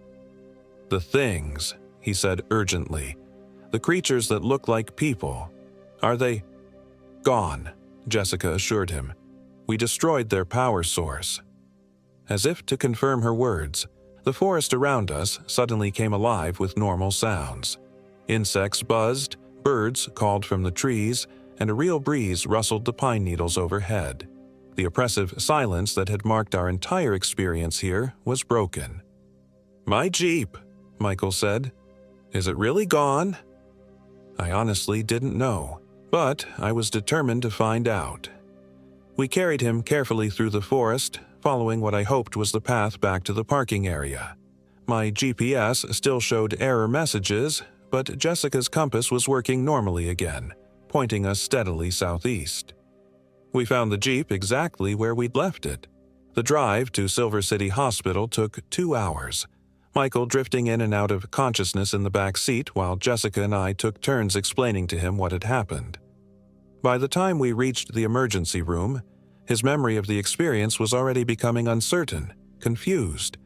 "I remember getting lost," he told the doctors. "I remember falling and breaking my legs, but everything else is hazy." The medical staff attributed his memory loss to trauma and pain medication. Jessica and I didn't correct them. Michael's legs healed completely over the next 6 months. He finished his engineering degree and took the job with Los Alamos as planned. Jessica started graduate school in psychology, specializing in trauma therapy. I used my gap year to research folklore and supernatural encounters throughout the American Southwest. We never talked about what really happened in the Gila wilderness. Not directly, but sometimes when the three of us get together, I catch Jessica looking at Michael's shadow to make sure it's moving normally. And Michael has developed a habit of asking random personal questions, middle names, childhood memories, family details, as if he's constantly reassuring himself that he still knows who he is. I still have the journal we found in that protective room. I've tried to research the Geological Survey team mentioned in it, but I can't find any record of their existence in official documents. Sometimes I wonder if they were just other travelers like us, people who got lost in a place where the normal rules don't apply and learn to fight back against the things that hunt there. The journal's final page contained one last entry, written in different handwriting. If you're reading this, you survived. Remember that some places in this world are older and stranger than they appear. Remember that there are things that feed on human identity, human memory, human connection. And remember that iron and firelight and the bonds between true friends are sometimes the only weapons that matter. I think about that often, about the bonds between true friends and how they were the only thing that really saved us in the end. Not clever planning or superior equipment or knowledge of folklore, but the simple fact that we refused to abandon each other even when doing so might have been the rational choice. Jessica finished her doctoral dissertation last month. The title is Collective Trauma and Identity Preservation in Extreme Isolation Scenarios. Michael just got promoted to senior engineer and is designing safety protocols for remote research installations. And I'm starting my own graduate work in anthropology, focusing on protective folklore in indigenous American cultures. We're all doing well. We're all normal, functional people with normal, functional lives. But sometimes, late at night when I'm alone in my apartment, I check to make sure my shadow is moving the way it should. And sometimes, when I catch my reflection in a mirror, I ask myself questions only I would know the answers to, just to be sure. Because the thing about encountering something that steals human identity is that it plants a seed of doubt that never really goes away. How do you ever know for certain that you're still yourself? How do you prove that your memories are really your own? That your thoughts haven't been influenced by something alien and hungry? The answer, I think, is that you don't. You just have to trust in the people who know you best, who love you enough to notice if something fundamental changes. You have to trust that the bonds between true friends are stronger than any supernatural predator. And you have to remember that some places in this world are stranger than they appear. That there are things out there that hunger for what makes us human, and that sometimes the only way to survive them is to refuse to let them take away the connections that define who we are. The Gila wilderness is still there, still wild and beautiful and dangerous in all the normal ways that wilderness can be dangerous. But I'll never go back. None of us will. Some places are meant to be left alone. Some hungers should never be fed. And some stories are too important to forget, even when forgetting would be easier than living with the knowledge of what's really out there in the dark spaces of the world.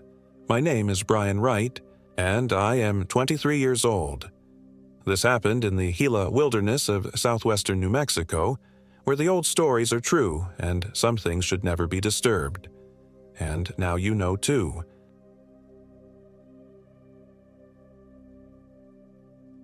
My name is David Jones, and I am 29 years old. This happened in the Gila wilderness of southwestern New Mexico, in a place where the mountains swallow sound and the darkness between the trees seems to breathe. It was supposed to be a simple camping trip. 4 college friends reuniting after years of scattered lives. Me, Mark Clark, Stephen Robinson, and Brian Wright. We'd picked the Gila because Stephen had been there before with his father, back when we were all still kids who thought adventure meant staying up past midnight. Now, we were men with mortgages and responsibilities, desperately trying to recapture something we'd lost without realizing it. The plan was straightforward. Drive up to the Cliff Dwellings area, hike into the backcountry near the West Fork of the Gila River, and spend 4 days disconnected from the world. No phones, no internet, just us and the wilderness. Stephen had marked a spot on his old USGS map where his father used to take him fishing, a small clearing beside Meadow Creek, about 8 miles from the nearest trailhead. Mark had been the most enthusiastic about the trip. He'd been going through a rough divorce, and the strain was showing. His laugh had become forced, his eyes hollow with sleepless nights and legal battles. "I need this, guys," he'd said over beers the night before we left. "I need to get away from everything and just reset." We should have listened to the local in Silver City who tried to warn us. His name was Tom Begay, a Navajo man in his 60s who ran the outdoor supply store where we'd stopped to buy last-minute gear. When Stephen mentioned our destination, Tom's weathered face had darkened. "That area's not good right now," he'd said, not meeting our eyes. "Been some strange things happening up there. Hikers getting lost even with GPS. Some haven't come back." Brian had laughed it off. "Come on, man, it's 2024. People don't just disappear in the wilderness anymore." Tom had shaken his head slowly. "You boys don't understand. Some places remember the old ways, the old things that walked before we came. And when people go missing in those places, sometimes they come back, but they ain't the same people who left." We'd bought our supplies and left, dismissing his words as local folklore meant to spook tourists. I wish we hadn't been so arrogant. The drive up through the winding mountain roads was beautiful in that harsh, alien way that defines New Mexico. Red rock formations jutted from pine-covered slopes, and the sky stretched impossibly wide above us. We passed through tiny communities with names like Pinos Altos and Gila Hot Springs, each one smaller and more isolated than the last. By late afternoon, we'd reached the Cliff Dwellings parking area. The ancient ruins perched in natural caves high above us looked like empty eye sockets in the rock face. Something about them made me uneasy, though I couldn't put my finger on why. They seemed to be watching us. "Creepy as hell," Mark muttered, shouldering his pack.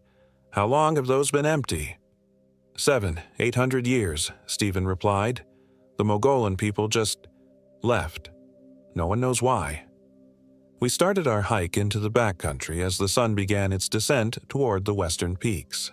The trail followed the river for the first few miles, the sound of running water providing a constant backdrop to our conversation. We talked about work, about relationships, about all the mundane concerns that seemed so important in our regular lives but felt insignificant here among the ancient rocks and endless sky. It was Mark who first noticed something was wrong.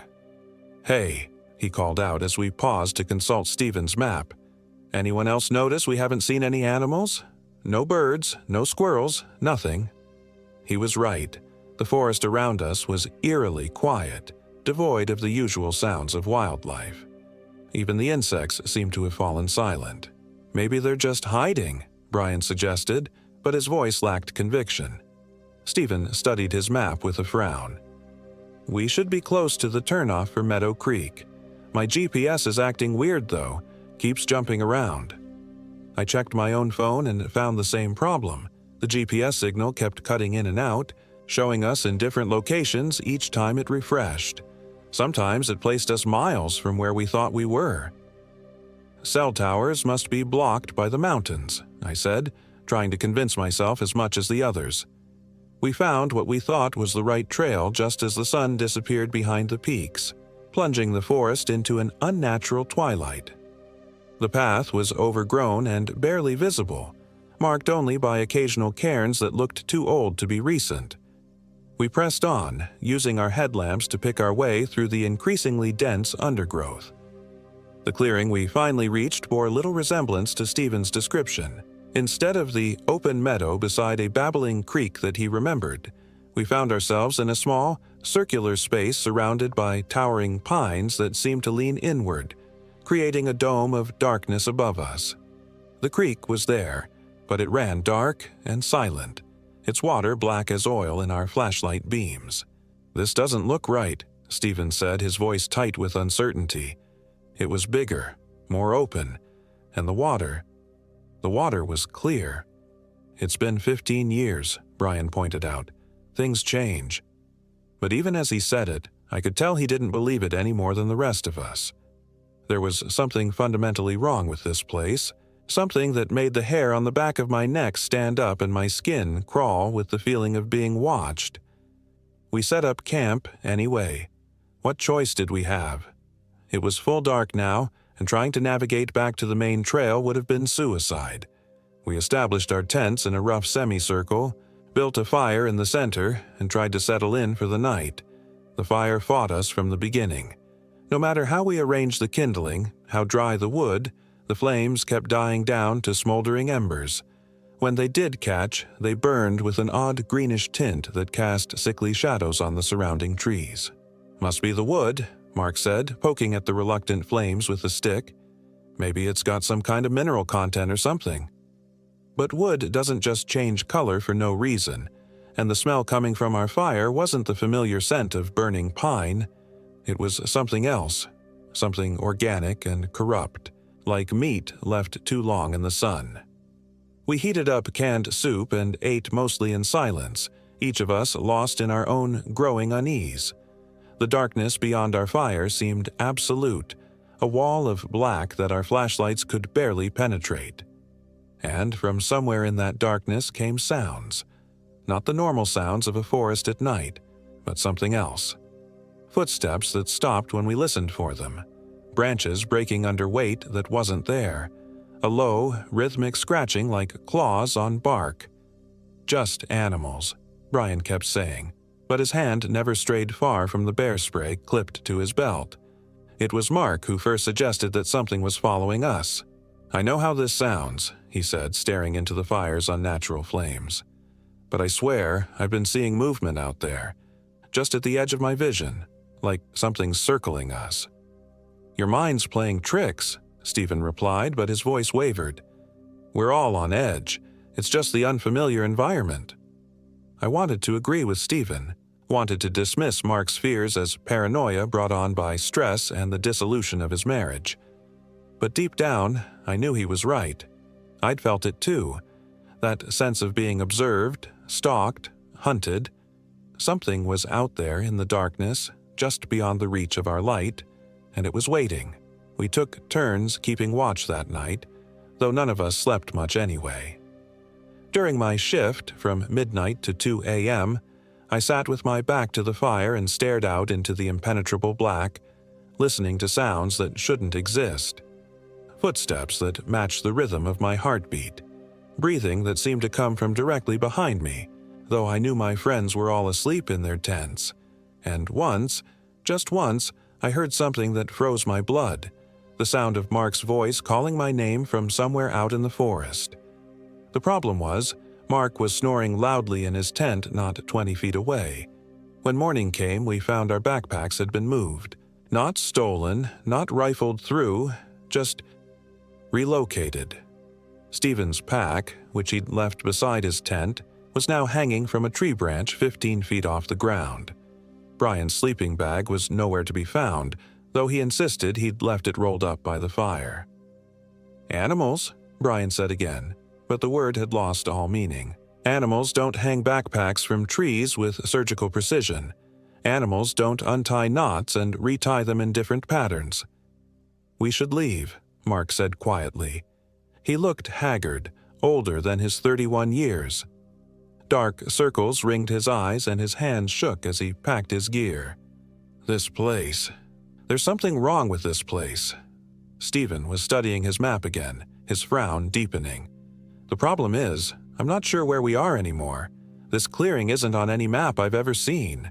And look at this." He held up his compass. The needle spun lazily in circles, unable to find magnetic north. We could be walking in circles for days. The thought of being lost in this nightmare landscape sent a chill through all of us. But staying wasn't an option. We needed to get back to civilization, back to a world that made sense. We broke camp and started hiking what we hoped was west, toward the main trail. But within an hour, it became clear that something was fundamentally wrong with our navigation. The sun, which should have been climbing toward its noon position in the east, seemed to be moving in the wrong direction. Landmarks we'd passed the day before appeared where they shouldn't be, and the terrain itself seemed to shift when we weren't looking directly at it. "This is impossible," Stephen muttered, consulting his useless compass for the dozenth time. "The trail should be right here." Instead of a trail, we found ourselves standing at the edge of what looked like an ancient petroglyphs site. Symbols had been carved into the rock face, spirals and figures that hurt to look at directly, as if they contained some meaning that our minds weren't equipped to process. "I don't remember seeing this yesterday," Brian said, his voice tight with fear. "Because it wasn't here yesterday," Mark replied flatly. "Just like that clearing wasn't where it was supposed to be. We're not lost, guys. We're somewhere else entirely." It was then that we heard the howl. It started low, almost below the range of human hearing, and built into something that was neither fully animal nor fully human. It echoed off the canyon walls and seemed to come from everywhere at once, a sound so alien and wrong that it made our bones ache. "Wolf," Brian suggested hopefully. "Wolves don't sound like that," Stephen whispered. The howl came again, closer this time, and was answered by another from a different direction. Then another. We were surrounded by things that made sounds no earthly creature should make. "We need to find shelter," I said, fighting to keep my voice steady. "High ground, somewhere defensible." We scrambled up a rocky outcropping that gave us a view of the surrounding forest. From our elevated position, we could see movement in the trees below, shapes that flitted between the trunks too quickly to focus on, shadows that moved against the light. And that's when Mark made his fateful decision. "I'm going to scout ahead," he announced, shouldering his pack. "Try to find the main trail." "Don't," Stephen pleaded. "We should stick together." "If we all get lost together, we all die together," Mark replied with grim logic. "At least this way, if something happens to me, you guys still have a chance." Looking back, I wonder if Mark was already affected by then, if something had gotten into his head during the night, whispering suggestions, planting ideas. Because the Mark I knew, the cautious, methodical Mark who triple-checked his insurance policies and never took unnecessary risks, would never have suggested splitting up in a hostile environment. But the stress of his divorce, the sleepless nights, the growing paranoia, maybe it had all made him vulnerable to whatever malevolent influence pervaded this place. "I'll be back before dark," he promised. "If I'm not, start a signal fire and head back the way we came." We watched him disappear into the tree line, and I felt a certainty settle over me like a shroud. We would never see the real Mark Clark again. The day stretched endlessly. We kept watch from our rocky perch, taking turns scanning the forest for any sign of Mark's return. The howling had stopped, but somehow the silence was worse. It felt expectant, hungry. Brian found a way to pass the time by cataloging all the ways our situation defied rational explanation. The compass spinning, the sun moving wrong, the missing trail, GPS that shows us in 6 different places at once. He ticked off each impossibility on his fingers. "It's like we've slipped into some kind of parallel dimension where the normal rules don't apply." "There's got to be a scientific explanation," Stephen insisted, but his heart wasn't in it. "Magnetic anomalies, solar flares affecting satellite signals, something." I wasn't so sure. The more I thought about it, the more I remembered Tom Begay's warning. The old things that walked before we came. Some places remember the old ways. As afternoon faded toward evening, our anxiety grew exponentially. Mark had been gone for nearly 8 hours with no word, no sign. We'd seen no trace of him despite watching the forest constantly. "We have to accept that he's not coming back," I said finally, voicing what we were all thinking. "He could be injured," Brian protested. "Lost. We should go look for him." "And split up even more?" Stephen shook his head. "That's exactly what this place wants us to do."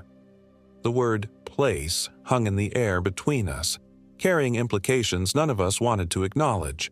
Not situation or area, but place, as if the wilderness itself were a living entity with desires and intentions. Just as we were debating whether to attempt finding our way back in the growing darkness, we heard Mark calling our names from the forest below. "Guys! Hey guys! I found it! I found the trail!" Relief flooded through me like a physical sensation. Mark was alive. He'd found the way out, and this nightmare would finally be over. But something made me hesitate before responding. Maybe it was the way his voice carried. Too clear, too distinct, as if he were speaking directly into our ears despite being hundreds of yards away. Maybe it was the fact that he sounded completely calm and unruffled after being lost in hostile territory for 8 hours. Or maybe it was something more primitive, some ancestral instinct that screamed danger when prey appeared too easy, predators too friendly. "Mark," Stephen called back tentatively. "Where are you?" "Down here. Follow my voice." But when we looked in the direction the voice was coming from, we saw nothing. No mark, no movement, no sign of human presence. "I can't see you," Brian shouted. "I'm right here. Just come down." The voice was definitely Mark's. Same tone, same inflection, same slight hoarseness he'd developed from years of smoking in college. But there was something subtly wrong with it, something that made my skin crawl. "Mark, step into the open where we can see you," I called out. Silence. Then, after a long pause, "Why won't you come down? I found the way out. Don't you want to go home?" The question was perfectly reasonable, but the way he asked it, the slight emphasis on certain words, the odd cadence, made it sound like a script being read by someone who didn't quite understand the language. "Something's wrong," Stephen whispered. That's not really Mark." As if responding to his words, the voice called out again, but this time it was different. Still Mark's voice, but speaking words Mark had never said in our presence. "Please, David, I'm scared. I don't know where I am." My blood went cold. It was a perfect imitation of Mark's voice saying things he'd never said, expressing vulnerability he'd never shown. And somehow, whatever was down there in the darkness knew my name. "David, help me. I can't find my way back." "Don't answer," Stephen hissed. "Don't give it anything to work with." But the voice kept calling, sometimes pleading, sometimes commanding, always using that perfect mimicry of our missing friend. It knew things only Mark would know. Inside jokes, shared memories, intimate details of our college years. "Remember when we got lost coming back from that party junior year?" the voice called out. "You threw up in Mrs. Henderson's garden and I covered for you. I've always been there for you, David. Why won't you help me now?" The memory was accurate down to the smallest detail. Mrs. Henderson, our elderly neighbor who'd threatened to call the police if she caught us trespassing again.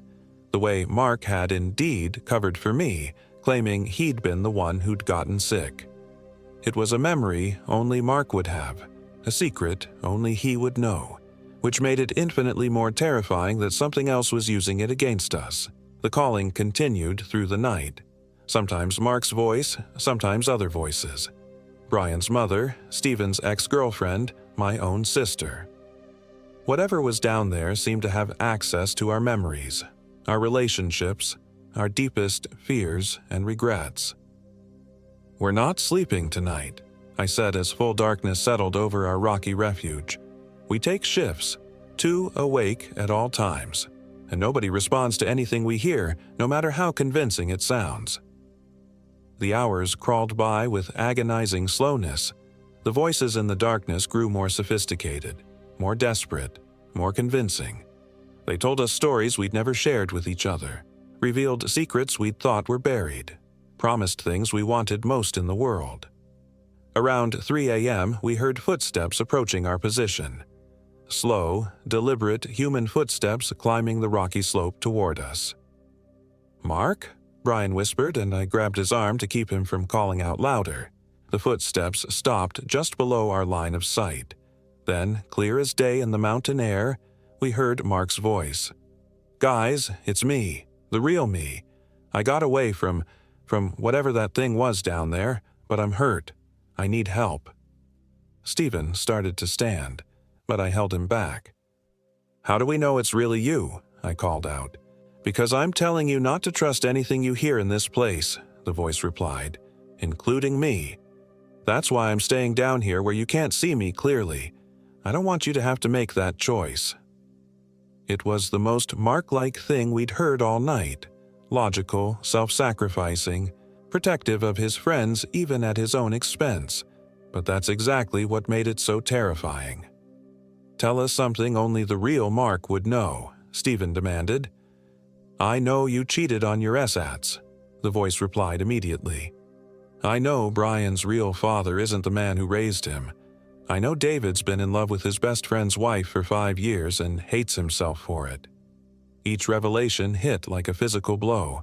These weren't memories Mark had access to. These were secrets we'd never told anyone, thoughts we'd barely admitted to ourselves. How? Brian's voice was barely a whisper.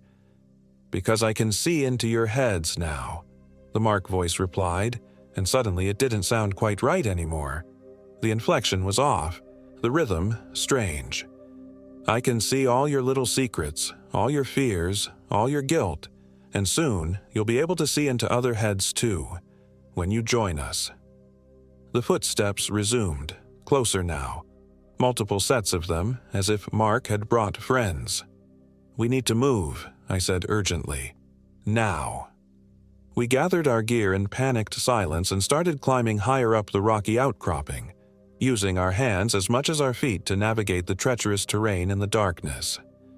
Behind us, the footsteps quickened, and we heard voices calling. Not just Mark now, but Stephen's father who'd died 3 years ago, Brian's college roommate who'd committed suicide, my grandmother speaking in the French she'd only used when she was angry. All of them telling us to stop running, to come back, to join them in the darkness. We climbed until our lungs burned and our muscles screamed, putting as much distance between ourselves and the voices as possible. Finally, we reached a narrow ledge that seemed defensible, a sheer rock face above us, a long drop below, and only one way to approach. We wait for sunrise, I panted, then we figure out how to get out of here. But sunrise, when it finally came, brought no relief, because standing at the base of our rocky perch, looking up at us with Mark's face and Mark's body but something entirely alien behind Mark's eyes, was our friend. He looked exactly as he had when he'd left us the previous morning. Same clothes, same gear, even the same small scar on his chin from a childhood accident. But everything else was wrong. The way he stood too still, the way he smiled too wide, the way he blinked far too infrequently. "Good morning," he called up to us in Mark's voice. "Beautiful day, isn't it?" None of us responded. We just stared down at the thing wearing our friend's face, trying to process what we were seeing. "I know you're scared," it continued conversationally, "but there's really nothing to be afraid of. I'm still me. I'm still Mark. I've just evolved." "Where did you go yesterday?" Stephen called down, his voice steady despite the terror in his eyes. "I found them," Mark replied. "The old ones, the ones who've been waiting in the deep places since before your people came. They showed me things. David. Wonderful things. Terrible things. True things." The way it said my name made my skin crawl.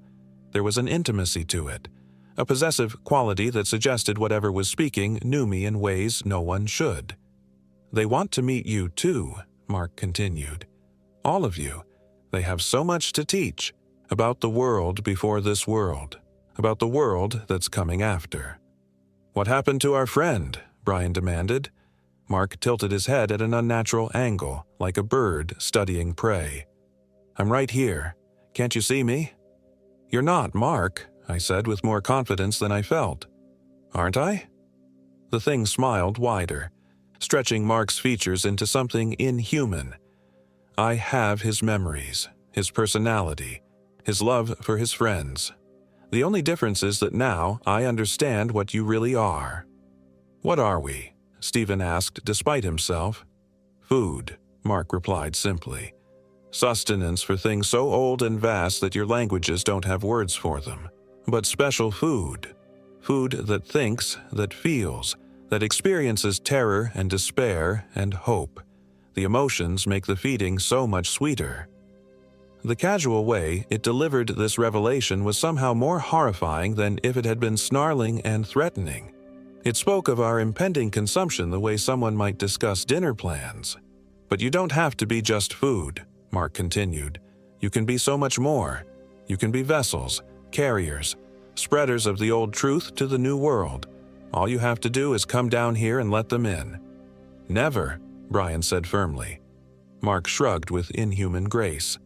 "Then you'll starve up there while I wait. I have nothing but time now. Eternity stretches out before me like an endless feast." It sat down cross-legged at the base of our rocky refuge and began to hum tunelessly, occasionally looking up at us with those alien eyes in Mark's familiar face. Hours passed. The sun climbed toward its zenith and began its descent toward the western peaks. We had water for maybe another day, food for less than that, and Mark, or the thing that had been Mark, showed no signs of leaving. "We have to try to get past it," Stephen whispered during a strategy discussion. "Make a run for the forest." "It's faster than us," I replied. "You can see it in the way it moves. Too fluid, too controlled. It's not human anymore." "Then what do you suggest?" Brian asked desperately. I'd been thinking about that all day, turning possibilities over in my mind like a puzzle with no solution. But one idea kept returning, as terrible as it was necessary. "We have to hurt it," I said finally, "badly enough that it can't follow us." "Hurt Mark?" Stephen's voice was horrified. "That's not Mark," I reminded him. "Mark is gone. That's just something wearing his body like a suit." The plan we developed was simple and brutal. We would climb down the backside of the rocky outcropping, circle around through the forest, and try to ambush the Mark thing while it was focused on watching our former position. I would distract it while Stephen and Brian tried to disable it with rocks, our hatchet, whatever we could find. It was a desperate plan, with a low probability of success, but it was better than sitting on that ledge waiting to die of thirst. We waited until the sun began to set, then put our plan into motion. The descent down the backside of the rocks was treacherous in the fading light, but we managed it without serious injury. Then came the careful circling approach through the forest, trying to stay quiet while navigating unfamiliar terrain in near darkness. As we moved through the trees, I became aware that we weren't alone. Shapes flitted between the trunks. Not quite human, not quite animal, but definitely there, watching us, following us. Sometimes I caught glimpses of faces that might have been Mark's, or Stephen's, or my own, but seen from angles that hurt to look at directly. "They're everywhere," Brian whispered as we paused to get our bearings. He was right. The forest was full of them now. The watchers, the followers, the things that wore familiar faces but had never been human. We were walking through a gauntlet of predators, and they were letting us pass only because they were curious about what we would do. When we finally reached our ambush position, we found Mark exactly where we'd left him, still sitting cross-legged, still humming that tuneless melody. But now he wasn't alone. There were others with him. 7, maybe 8 figures standing in a loose circle around the base of our rocky refuge. They looked like people we knew. I recognized my sister, my college advisor, my first girlfriend, but they all had that same too-still quality, that same inhuman grace in their movements. "They're waiting for us," Stephen breathed. I realized he was right. This wasn't an ambush we were walking into. It was an invitation. They wanted us to come to them, wanted us to see what we were up against, wanted us to understand that resistance was futile. "David," Mark called out without turning around, "I know you're there, all of you. Come out, come out. The family reunion is about to begin." The other figures turned toward our hiding place in perfect unison, and I saw faces I'd loved and lost transformed into something hungry and patient and utterly alien. "We have to run," I whispered, but when we turned to flee back into the forest, we found our path blocked by more of them. Dozens of them. Hundreds. Every person who had ever meant something to us. Everyone who had ever died or disappeared or simply moved away, all of them standing silent and still among the trees with those terrible eyes that reflected light like an animal's. We were surrounded by an army of the dead and the taken, and there was nowhere left to run. "Don't be afraid," Mark said, rising gracefully to his feet. "This is the most natural thing in the world. We've been waiting for you for so long. watching you live your little lives, make your little plans, worry about your little problems. But now you can be part of something bigger, something that will last forever. The circle of figures began to close in on us slowly, deliberately, savoring our terror like a fine wine. That's when Brian broke. He screamed, a raw, primal sound of absolute despair, and charged straight at the Mark thing with our hatchet raised above his head. For a moment, I thought he might actually reach it, might actually land a blow that would give us a chance. But Mark moved like liquid shadow, flowing aside from Brian's desperate attack with inhuman grace. As Brian stumbled past, Mark's hand shot out and grabbed him by the throat. "Brian," Mark said sadly, lifting our friend off the ground with one hand as if he weighed nothing. Always the impulsive one, always rushing in without thinking. Brian clawed at Mark's grip, his feet kicking futilely in the air. His face was turning purple, his eyes bulging with panic and the need for oxygen. "Let him go," Stephen shouted, starting forward. "Of course," Mark replied mildly. "Let's let him go." And he did let go, by hurling Brian against the rocky outcropping with inhuman strength. I heard the sick crack of bones breaking, saw Brian's body crumple at the base of the rocks like a discarded doll. He didn't get up. Brian was always my least favorite, Mark observed conversationally, as if discussing the weather. Too loud, too aggressive, too quick to judge. But don't worry. Where he's going, he'll learn patience. As if summoned by Mark's words, something dark and fluid began to pour from Brian's broken body. Not blood, something else, something that moved with purpose and intent. It flowed toward Mark like a living shadow, and when it reached him, it was absorbed into his skin without leaving a trace. "Two down," Mark said, his smile growing wider and more impossible. "Two to go."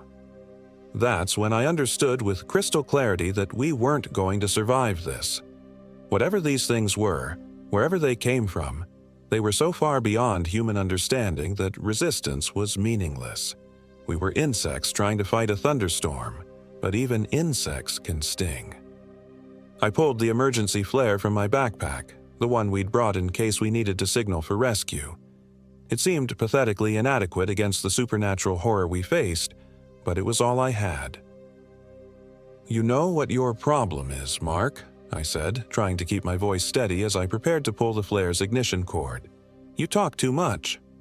I yanked the cord and the flare burst into brilliant crimson light, casting everything in hellish shadows and revealing details I hadn't been able to see in the darkness. The things pretending to be people we knew were even more horrible in the stark light. Their skin had a translucent quality, as if they were barely containing something dark and fluid beneath the surface.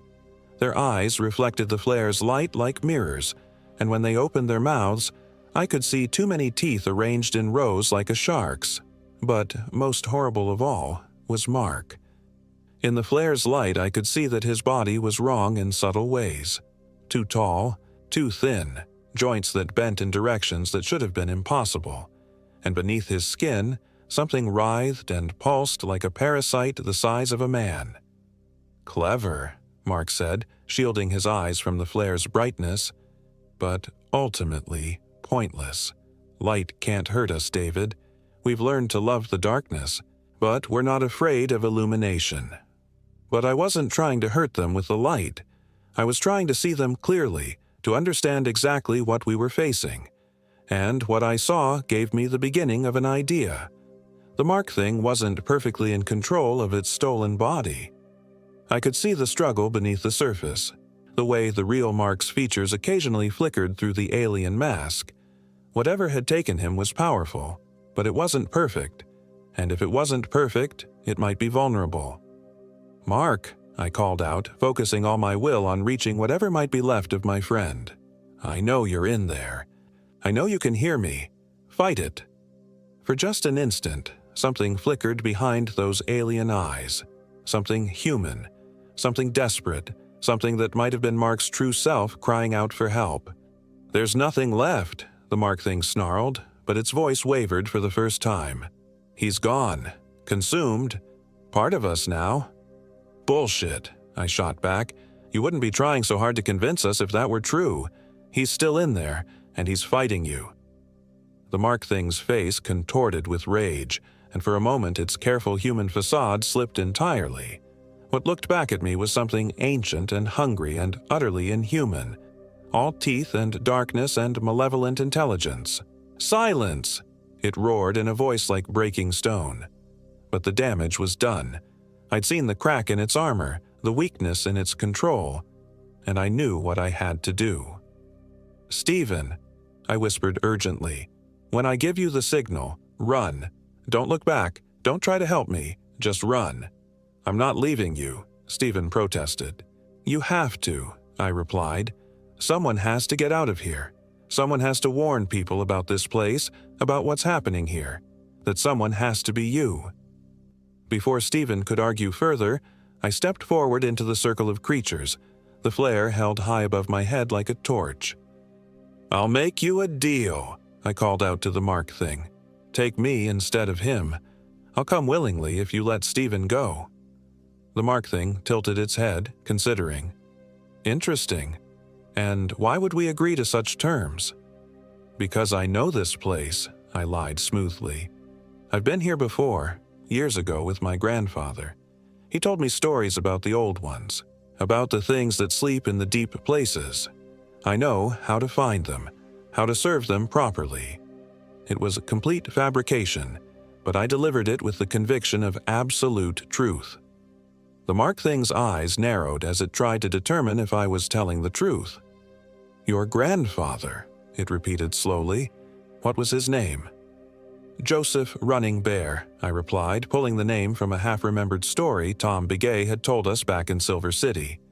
"He was Mescalero Apache. He knew the old ways." For a long moment, the Mark Thing stared at me with those inhuman eyes. Around us, the other creatures waited in perfect silence, as if they too were trying to decide whether to believe my desperate bluff. Then the Mark Thing smiled, and I knew my lie had been seen through. "Nice try, David," it said softly, "but we can taste deception like honey on the tongue. Your grandfather was a Methodist minister named Harold, and he died when you were 12. You barely remember him." My heart sank, but I kept the flare raised, kept myself positioned between the creatures and Stephen. "However," the Mark Thing continued, "I admire the attempt. Courage in the face of inevitable doom is appetizing. Very well, we accept your bargain with a modification." "What modification?" "You come to us willingly, as promised. But Stephen doesn't leave. He watches. He witnesses what happens when the old ones claim a soul. And then, when we're finished with you, he becomes the messenger you wanted him to be. He goes back to your world and tells them what he's seen. He spreads the fear, the knowledge, the understanding that we are coming." It was a trap. Of course, Stephen would never make it back to civilization alive, and even if he did, who would believe such an impossible story? But it bought us time, and time was all I had to work with. "Deal," I said, and stepped forward into the Mark Thing's waiting embrace. Its arms closed around me like iron bands, and I felt something cold and alien pressing against my mind, trying to burrow its way inside. But just as it began to penetrate my defenses, I did the one thing it wasn't expecting. I jammed the burning flare directly into Mark's face. The Mark Thing screamed. Not with Mark's voice, but with something that sounded like wind through broken glass, like the death cries of 1,000 animals. It released me and staggered backward, clawing at its burning features. "Now!" I shouted to Stephen. "Run!" To his credit, Stephen didn't hesitate. He sprinted into the forest like his life depended on it, which it absolutely did. I heard the creatures pursuing him, crashing through the undergrowth with inhuman speed and coordination. But not all of them. The Mark Thing was still writhing on the ground, its stolen face a ruin of burning flesh and exposed bone, and 3 others remained, circling me with predatory patience. I still had the flare, but it was burning low. Maybe 30 seconds of light left, if I was lucky. "You cannot escape," one of them said in my sister's voice, "and you cannot win." All you have done is choose a more painful death." They were probably right, but I'd bought Stephen a chance, and that was something. That was everything. I backed toward the rocky outcropping, trying to keep all three creatures in sight. If I could reach higher ground, maybe I could hold them off until the flare burned out. Then I would die, but at least I would die as myself. The creatures advanced slowly, savoring my terror. They knew I was trapped, knew there was nowhere for me to run. They could afford to take their time. That's when I heard the helicopter. It was distant at first, just a faint rhythmic throbbing in the air, but it was growing closer, and with it came the sound of human voices shouting through bullhorns. The creatures heard it too. They stopped their advance and looked skyward with expressions of annoyance and something that might have been concern. "Search and rescue," I realized aloud. Someone reported us missing. The mark thing had stopped writhing and was pulling itself to its feet, its ruined face already beginning to heal with unnatural speed. When it spoke, its voice was filled with rage. "This changes nothing," it snarled. "We will take you all." But I could see uncertainty in its movements now, hesitation. Whatever these things were, they preferred to operate in secret, in the deep wilderness where no one would witness their feeding. The arrival of rescue personnel complicated their plans. The helicopter was directly overhead now, its searchlight cutting through the darkness like a blade. In its harsh white glare, the creatures looked even more alien and wrong. Several of them were already retreating into the forest, melting back into the shadows where they belonged. But not Mark. He stood his ground, his healing face twisted with fury and frustration. "This isn't over," he promised. "We know where you live, David Jones. We know everyone you love. This is just the beginning." Then he too faded back into the darkness, leaving me alone with Brian's broken body and the approaching rescue team. The next few hours were a blur of medical personnel, police interviews, and bureaucratic confusion. I told them Brian had fallen while climbing, that Mark and Stephen had gone for help and hadn't returned. It was a pathetic lie, but it was better than the truth. No one would have believed the truth. They found Stephen 3 days later, alive but catatonic, wandering the main trail with no memory of what had happened. As far as the official record was concerned, we'd gotten lost. Brian had died in a climbing accident, and Mark had simply vanished. Case closed, but I know better. Stephen knows better too, though he won't talk about it. Sometimes I catch him staring at nothing with that 1,000-yard stare of someone who's seen too much. Sometimes he wakes up screaming in the middle of the night, calling out warnings about things that wear familiar faces. The authorities never found Mark's body. They never will, because Mark doesn't have a body anymore. He's something else now, something that serves older and hungrier masters in the deep places of the world. And sometimes, late at night when the wind is blowing just right, I hear his voice calling my name from the darkness outside my windows, telling me it's time to come home, telling me the old ones are waiting. I've moved 6 times in the past year, but it doesn't matter. They always find me. They always know where I am, because they're patient, and they're persistent, and they have all the time in the world. The only thing that keeps me going is the knowledge that someone has to remember. Someone has to know what really happened in the Gila wilderness. Someone has to warn others about the things that wait in the forgotten places, the ancient hungers that wear human faces and speak with familiar voices. So I write this account, and I tell the story to anyone who will listen, and I pray that someday someone will take the warning seriously enough to do something about it, because they're still out there, still waiting, still hungry, and they're coming for all of us.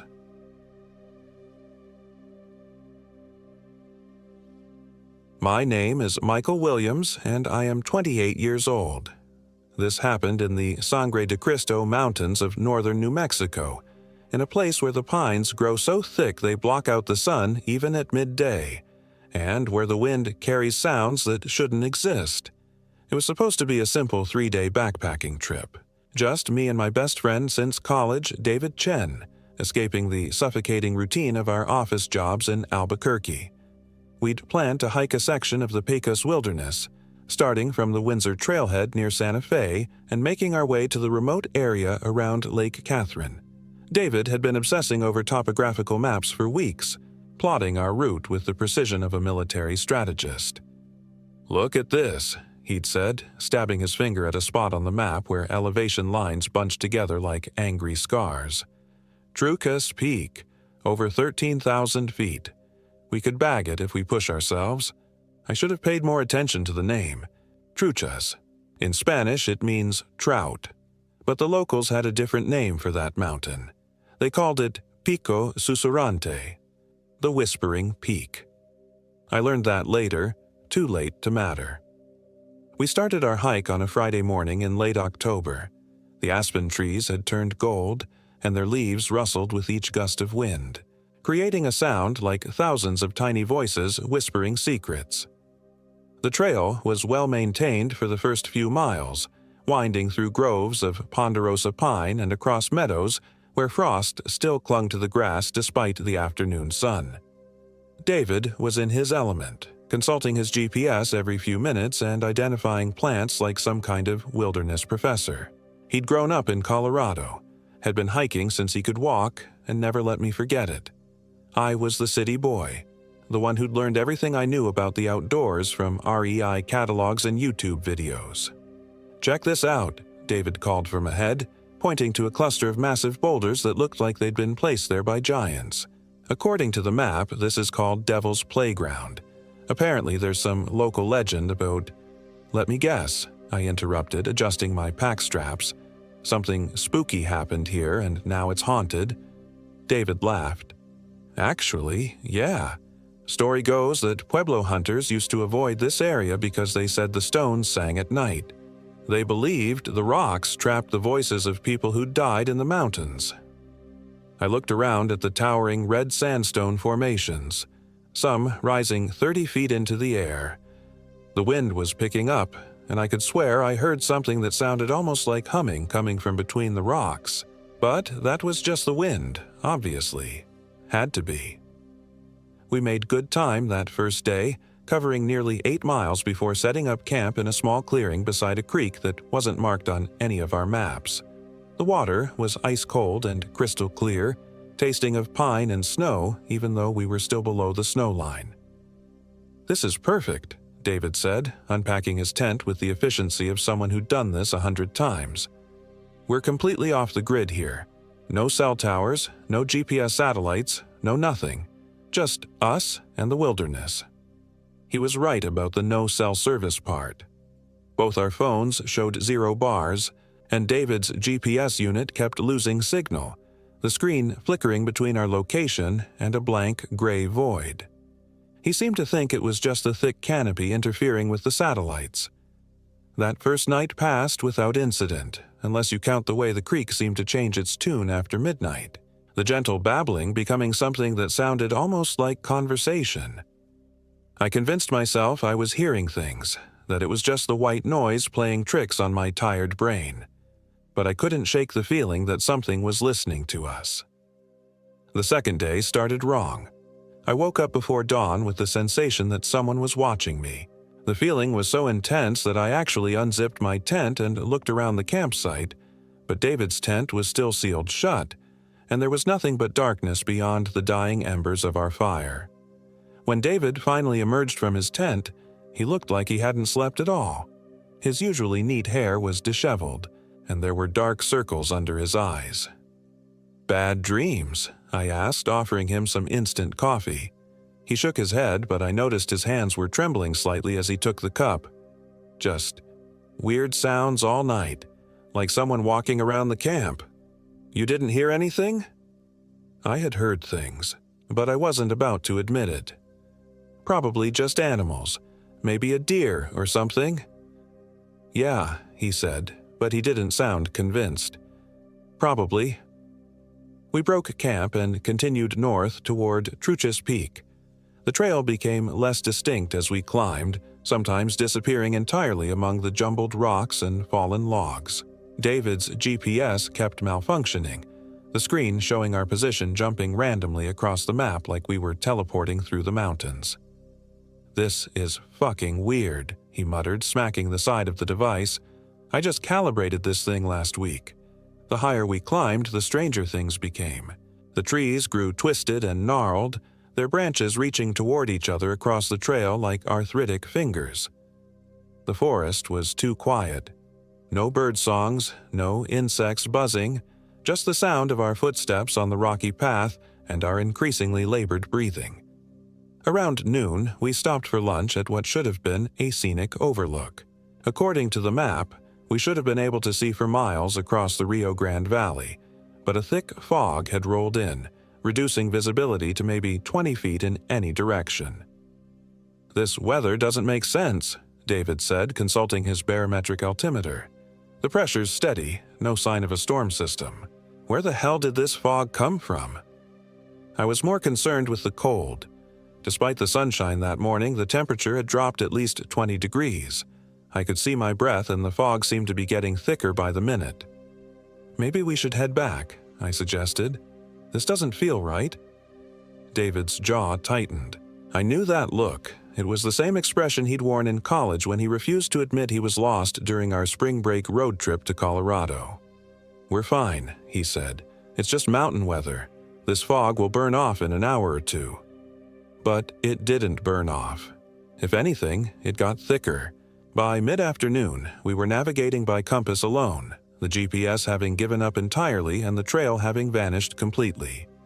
The fog muffled sound in a way that made our voices seem flat and distant, even when we were standing right next to each other. That's when we found the bones. They were scattered across a small clearing, bleached white by sun and weather.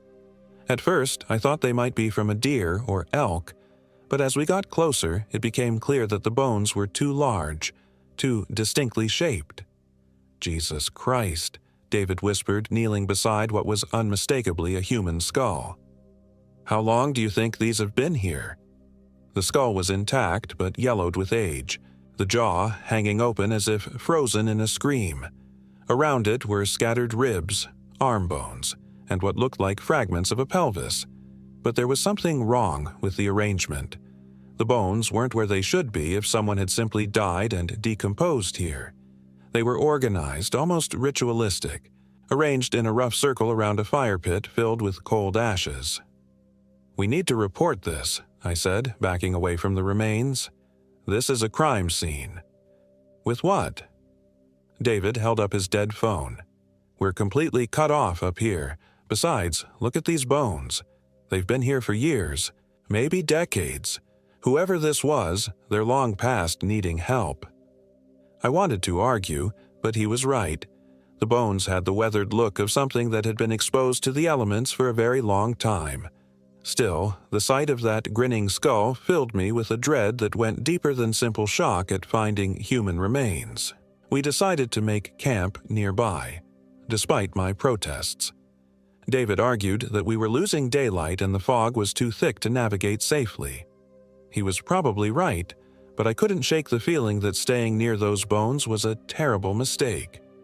As we set up our tents, I noticed something else disturbing. Our supplies were wrong. Not missing, exactly, but changed. The trail mix I'd packed had turned moldy overnight, despite being sealed in airtight containers. David's water filter was clogged with some kind of black residue that smelled like sulfur. Most unsettling of all, our sleeping bags had been moved. Mine was unzipped and turned inside out, while David's was missing entirely. "I don't understand," David said, staring at the spot where his sleeping bag should have been. "I know I packed it. I remember putting it in my tent last night." We searched the area for an hour but found no trace of it. Finally, David decided he'd share my tent, despite the cramped conditions. Neither of us wanted to admit how scared we were becoming, but I could see it in his eyes. The same growing panic that was gnawing at my gut. That night, things got worse. The fog lifted sometime after midnight, revealing a star-filled sky that should have been beautiful, but somehow felt wrong.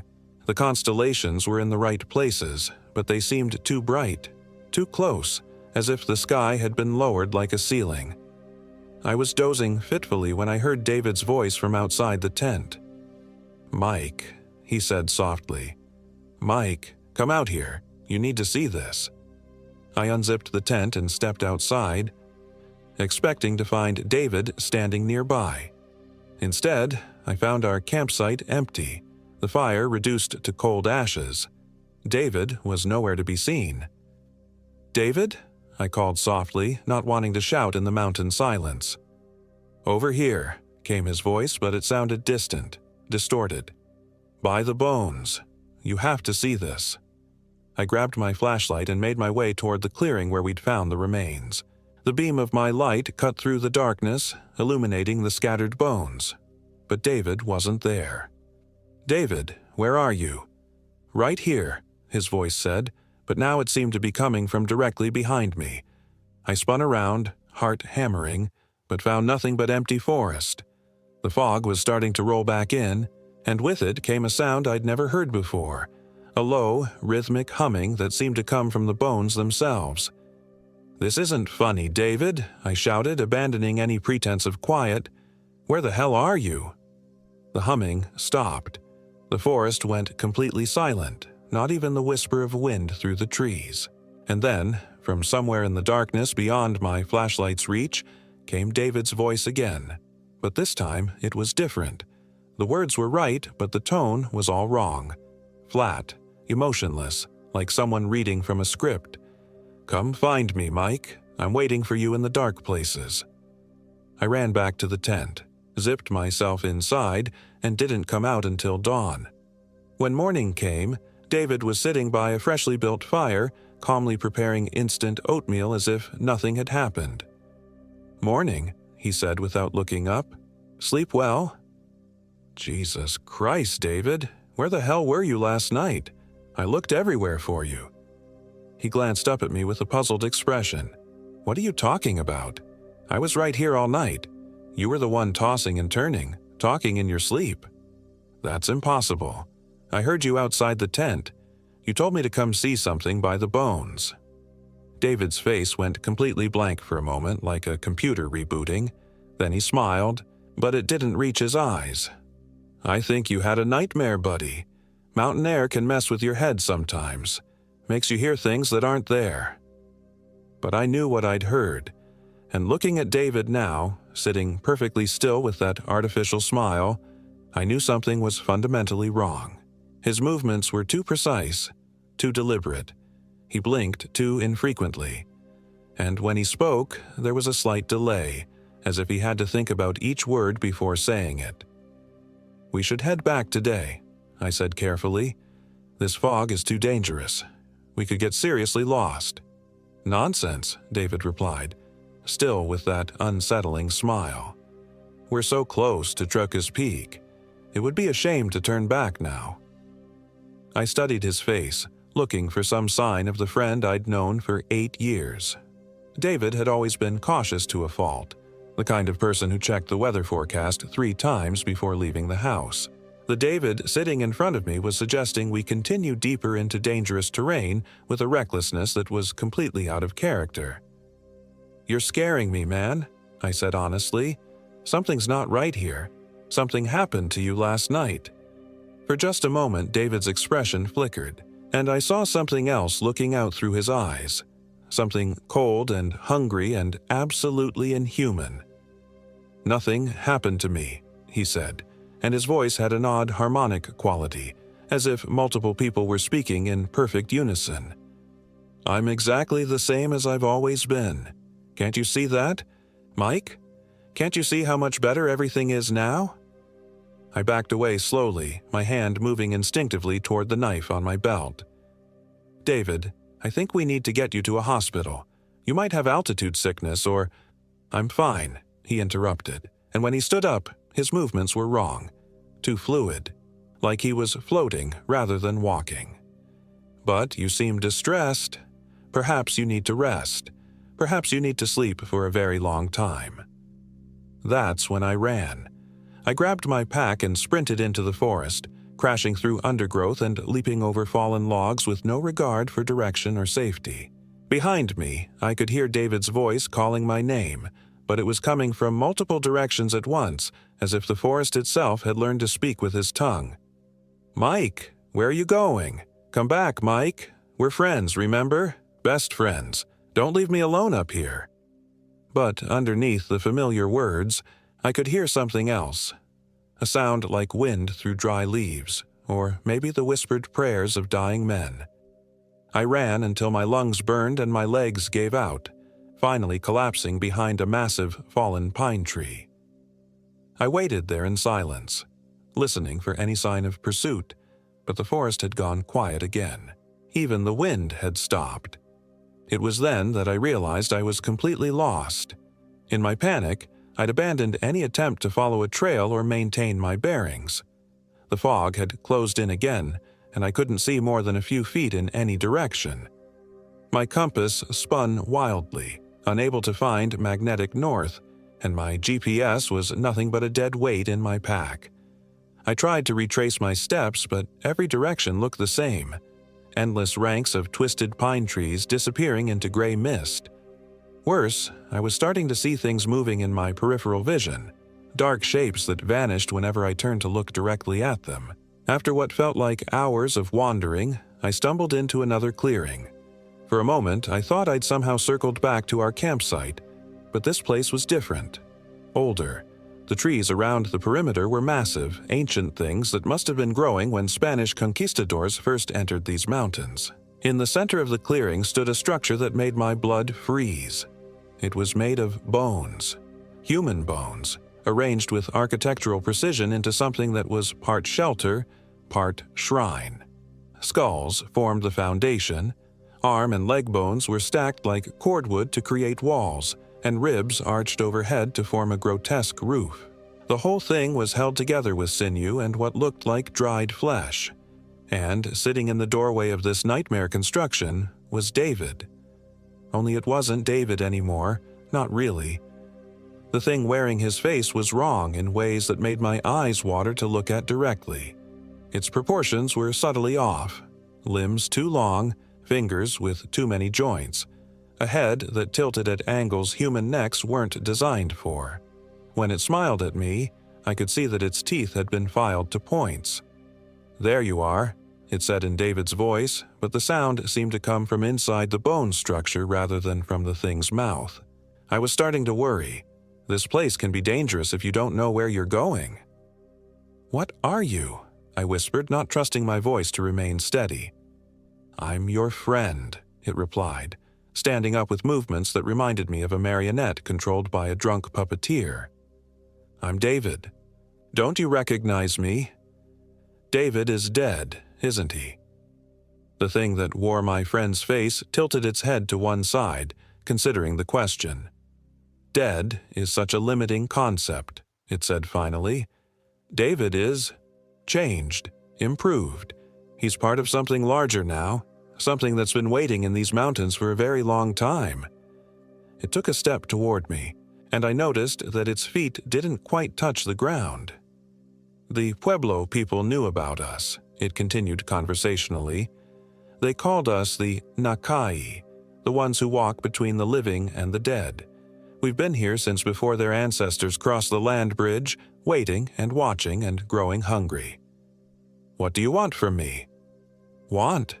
The thing laughed, and the sound was like wind chimes made of finger bones. "We don't want anything from you, Mike. We want to give you something. We want to give you freedom from the burden of being merely human." The fog was thickening again, and I could see more shapes moving within it. Tall, emaciated figures that might once have been people. They drifted between the trees like smoke given form, their eyes glowing with cold fire. "Look around you," the David thing said, gesturing toward the approaching figures. "Look at all your new friends. They were lost like you once, frightened and alone in the wilderness. But we found them. We welcomed them. We made them part of our family." One of the figures drifted closer, and I could see that it had once been a woman, probably in her 30s. Her hiking clothes hung in tatters from her skeletal frame, and where her eyes should have been were empty sockets that leaked a substance like black honey. "Sarah got lost on the Baldy Mountain Trail 3 years ago," the David thing explained. "Search and rescue looked for her for 2 weeks, but they never found her body. They never found any of the bodies. More figures emerged from the fog, men and women and even children, all bearing the signs of hikers and campers who had ventured into these mountains and never returned. Some still wore their backpacks, the bright colors of technical outdoor gear a jarring contrast to their desiccated flesh. "Don't fight it, Mike," the David thing said, its voice becoming hypnotic, almost musical. "It doesn't hurt. Not really. There's a moment of pain when we take your breath, when we drink the warmth from your blood, but after that, there's only peace, only the joy of belonging to something eternal." I tried to run again but found that my legs wouldn't obey me. The fog had become thick as soup, and breathing it felt like drowning in slow motion. The other figures were closing in now, their skeletal hands reaching for me with an almost gentle hunger. "Sleep now," the David thing whispered, and I felt consciousness slipping away like water through my fingers. "Sleep, and when you wake, you'll understand everything." But as the darkness closed over me, I felt something in my pocket, the sharp edge of my folding knife. With the last of my strength, I managed to pull it out and drive the blade deep into my own thigh. The pain was immediate and excruciating, but it cut through whatever spell the creatures had woven around me. The fog cleared for a moment, and I saw them for what they really were, not the hungry dead, but something far worse. They were alive, or at least animated by something that passed for life, their flesh gray and mottled like week-old meat, their eyes reflecting light like a nocturnal animal's. The David thing hissed in frustration as I stumbled backward, blood running down my leg. "Clever," it said, its borrowed face twisting into an expression of grudging respect. "Pain is one of the few things that can break our influence. But you can't stay awake forever, Mike. Eventually, you'll have to sleep, and when you do, we'll be waiting." I limped away from the clearing as fast as my injured leg would allow, using the pain to stay focused and alert. Behind me, I could hear the creatures following, their footsteps making no sound but their whispers carrying clearly through the fog. "Michael Williams," they chanted in unison, 28 years old, insurance adjuster from Albuquerque, lives alone in a one-bedroom apartment on Montgomery Boulevard. No close family, few friends. No one will miss him when he disappears. The knowledge that they somehow knew these details about me was almost as terrifying as their physical presence. But I kept moving, following a downward slope that I hoped would lead me out of their territory. The chase went on for hours.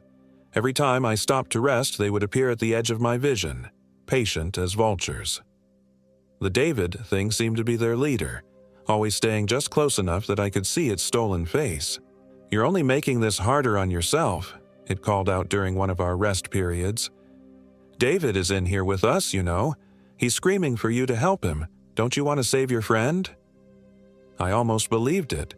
The thing's voice was so perfectly David's, complete with the slight lisp he'd had since childhood.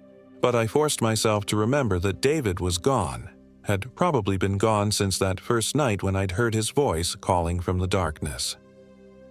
As dawn approached, I began to notice a change in my pursuers. They seemed less solid somehow, their forms becoming translucent as the first rays of sunlight filtered through the canopy.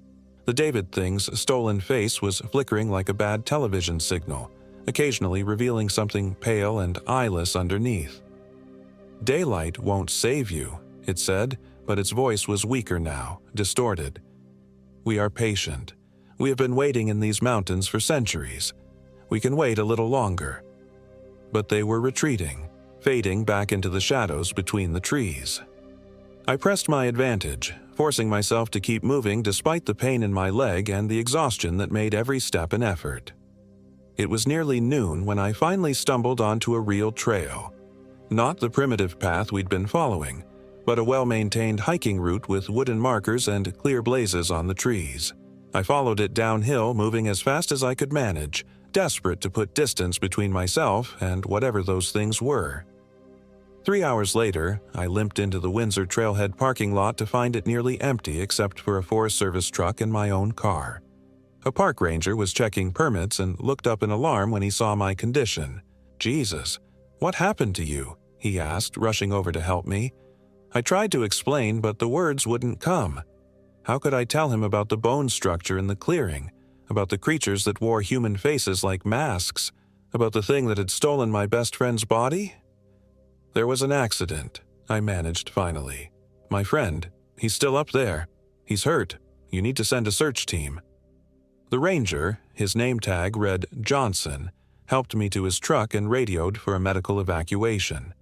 While we waited for the ambulance, he questioned me about David's location and condition. He's near Truckus Peak, I said, knowing it was useless. There's a clearing with scattered bones, human bones. I struggled to find words that wouldn't make me sound insane. He's not himself anymore. Johnson nodded sympathetically, probably assuming I was suffering from altitude sickness or hypothermia. We'll find him, he promised. These mountains can mess with your head sometimes, make you see things that aren't there. But we'll bring your friend home. They never found David's body. The search and rescue operation lasted 6 days and involved teams from 3 counties. They found our abandoned campsite, complete with David's tent and gear, but no sign of David himself. They found the clearing with the scattered bones, which turned out to be the remains of a hiker who'd gone missing in 1987. But they never found the bone structure, never found the creatures, never found any evidence of the horrors I'd witnessed.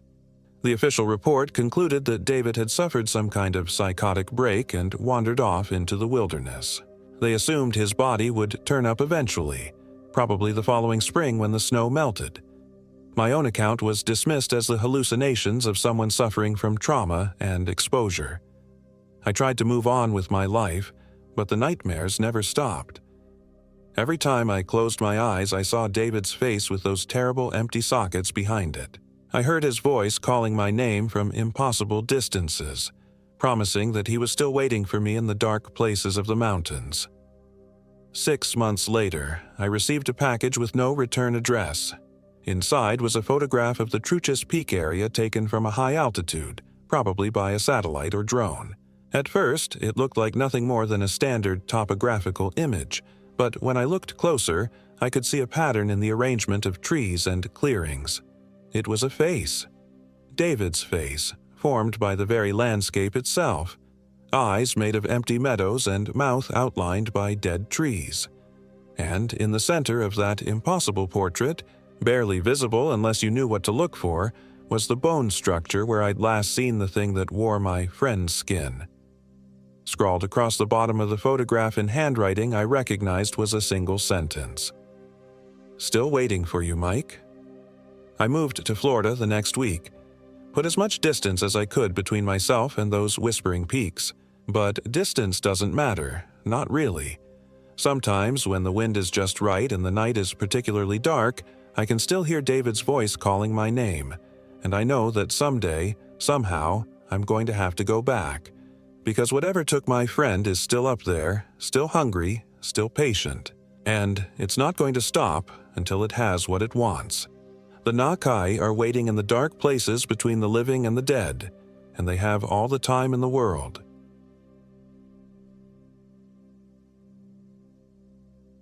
My name is Michael Williams, and I am 34 years old. This happened in the Gila Wilderness of southwestern New Mexico, near the Mogollon Mountains, during what was supposed to be a simple weekend hiking trip with my coworkers. The 5 of us worked at the same insurance firm in Albuquerque. Myself, Sarah Rodriguez, Kevin King, Jennifer Williams, and Thomas Davis. We'd been planning this trip for months, ever since our boss had mandated some ridiculous team-building exercise. Kevin, our self-appointed outdoorsman, had suggested we skip the Trust Falls and rope courses in favor of something real. The Gila Wilderness, he'd said, would test our mettle and bring us closer together as colleagues. If I'd known then what I know now, I would have chosen the Trust Falls. Kevin had picked our route, a 3-day loop starting from the Gila cliff dwellings, heading northeast toward the middle fork of the Gila River, then circling back through some of the most isolated terrain in New Mexico. "Barely anyone goes out there," he'd boasted, spreading his worn topographical maps across the break room table. we'll have the whole wilderness to ourselves. Sarah, always the practical one, had raised concerns about cell service and emergency protocols. Kevin had waved her off with the confidence of someone who'd watched too many survival shows. That's the point, Sarah. We disconnect from the digital world and reconnect with nature. Besides, I've got a GPS unit and emergency beacon. What could go wrong? Thomas, our newest hire, had seemed nervous about the whole thing. But Jennifer, no relation to me despite the shared last name, had been enthusiastic. I haven't been camping since I was a kid, she'd said. This'll be like an adventure. Adventure. That's what we'd called it. The morning we left, October 13th, dawned crisp and clear. The aspens were already turning gold in the higher elevations, and the air carried that sharp bite that promised winter wasn't far behind. We'd loaded Kevin's truck with our gear and made the 3-hour drive to the Gila Visitor Center, where a park ranger with weathered hands and suspicious eyes had looked over our permit. "You folks picked a hell of a time," he'd said, his voice carrying the weight of too many years in these mountains. "Stormfront's coming in tomorrow night. Might want to reconsider your route." Kevin had dismissed the warning with a laugh. "We've got proper gear. A little rain never hurt anyone." The ranger had studied him for a long moment, then shrugged. "Suit yourselves. Just remember, out there, you're on your own. Help's a long way away."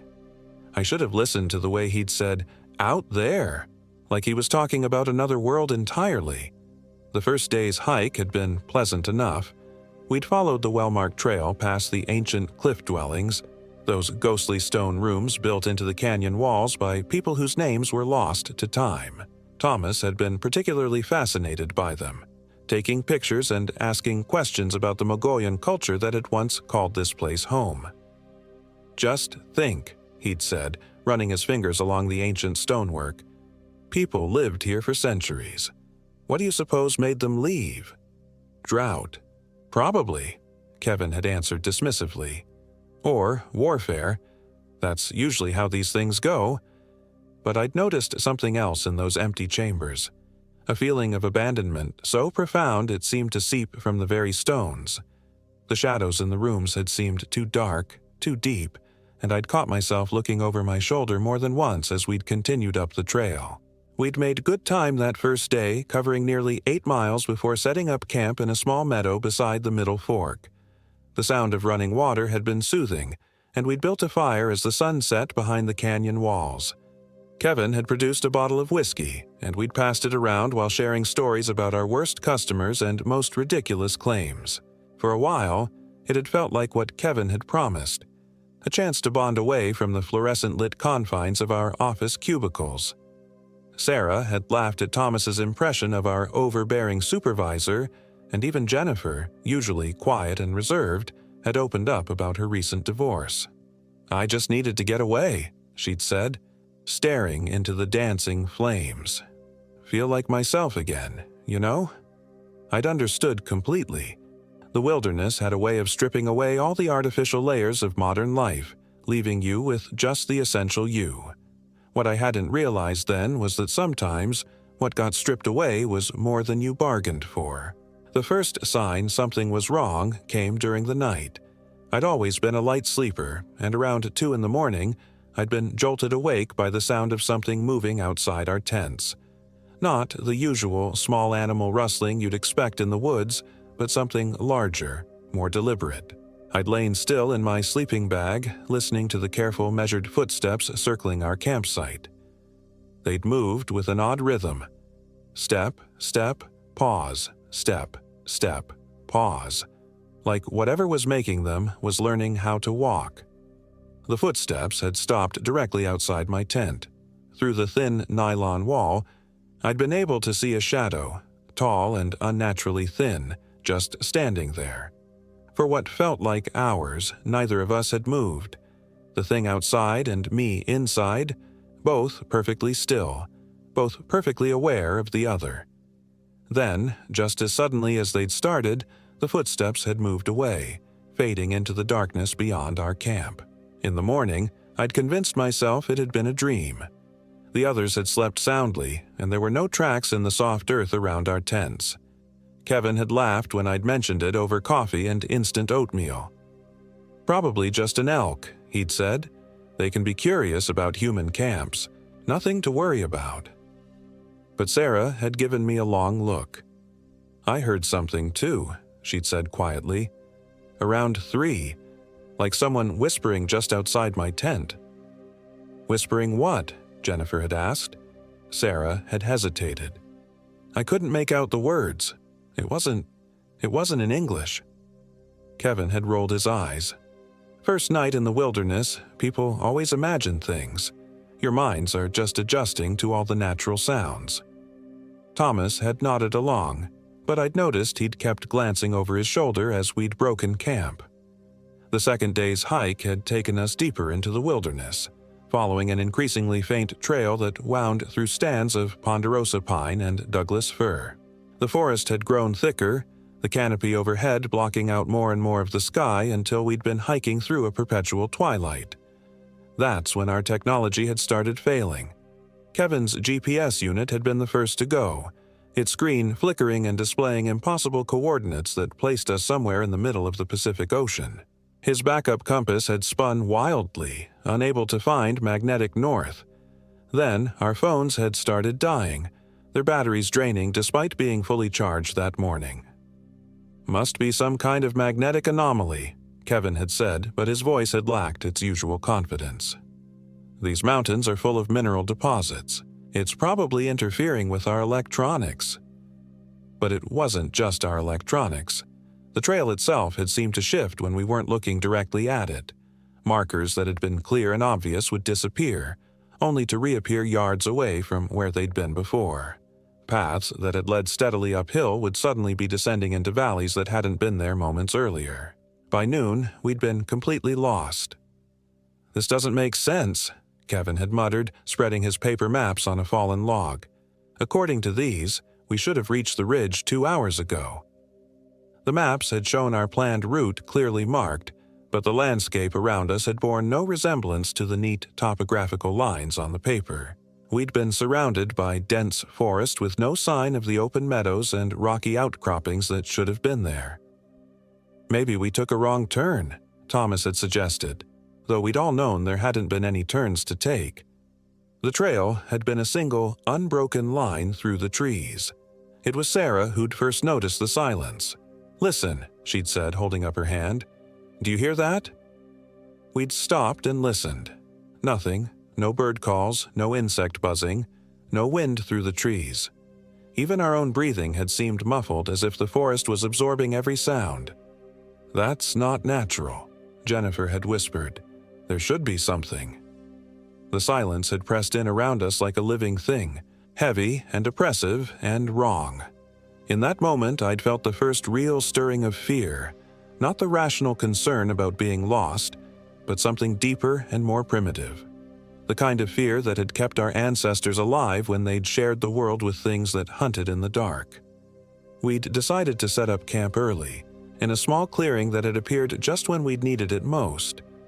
Too convenient, I'd thought, but Kevin had been determined to maintain the illusion that everything was normal. "We'll get our bearings in the morning," he'd said as we'd pitched our tents. "These things always look different in daylight." But the sun had set with an unnatural speed, the shadows racing across the ground like spilled ink. By the time we'd gotten our fires started, full darkness had fallen and the silence had become absolute. That's when we'd heard the calling. It had started just after midnight. A voice drifting through the trees, thin and distant but unmistakably human. A woman's voice calling out in distress. "Help me," the voice had pleaded. "Please, I'm lost. Can anyone hear me?" We'd all heard it, huddled around our dying fire with our flashlights gripped white-knuckled in our hands. The voice had seemed to come from different directions, circling our camp just beyond the reach of our light. "We have to help her," Jennifer had said, starting to stand. Kevin had grabbed her arm. "No, something's not right about this." "It's just someone else who got lost," Thomas had argued. "We can't just ignore her." But Sarah had been shaking her head. "Listen to what she's saying. Really listen." We'd focused on the voice, and that's when I'd noticed it. The words were right, but the inflection was wrong. Too precise, too carefully pronounced, like someone reading from a script without understanding the meaning. "Help me," the voice had called again. "Please, I'm lost. Can anyone hear me?" The exact same words in the exact same order, with the exact same emphasis. A recording, or something trying very hard to sound human. The calling had continued all night, the voice circling our camp in a slow, methodical pattern. Sometimes it would come from the east, sometimes from the west, but always maintaining the same distance, always just beyond our sight. As the hours had worn on, the words had begun to change. "Help me, Michael," the voice had called out around 3 in the morning. "Please, Michael, I'm lost." It had known my name. "Can anyone hear me, Kevin? Sarah, I'm so scared." Each of our names in turn, spoken in that same flat, emotionless tone. But it was when the voice had started using Jennifer's words, her exact words from earlier about feeling like herself again, that we'd all understood we were dealing with something that wasn't human. Dawn had brought silence, but no relief. We'd broken camp in wordless haste, each of us eager to put distance between ourselves and whatever had spent the night watching us from the darkness. The third day had begun with Thomas volunteering to scout ahead for the trail. He'd been increasingly quiet since the voices had started, and I'd caught him staring off into the trees with an expression I couldn't read. "I'll just go a little ways," he'd said, "see if I can spot any landmarks." That had been the last time we'd seen him alive, or at least the last time we'd seen the real Thomas. He'd returned to camp 2 hours later, emerging from the tree line with that same too careful walk I'd heard outside my tent the first night. At first glance, he'd looked exactly like himself. Same clothes, same backpack, same slightly nervous expression he'd worn since we'd started this trip. But Sarah had noticed it first. "Thomas," she'd called out, "what did you find?"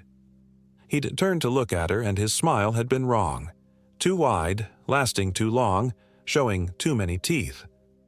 "I found the trail," he'd said, his voice carrying that same careful pronunciation we'd heard in the night caller. "It's this way. We should go now." Kevin had frowned. Which way? The ridge trail or the valley route? Thomas had tilted his head slightly, like a dog hearing a high-pitched sound. "The trail," he'd repeated. "We should go now." I'd felt my stomach clench with a fear so sharp it had been almost physical.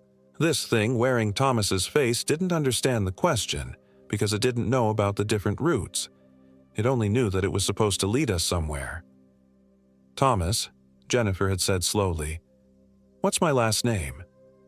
The smile had never wavered. "We should go now," Thomas had said again. That's when Kevin had pulled out his knife. "You're not Thomas," he'd said, his voice shaking but determined. "What did you do with him?"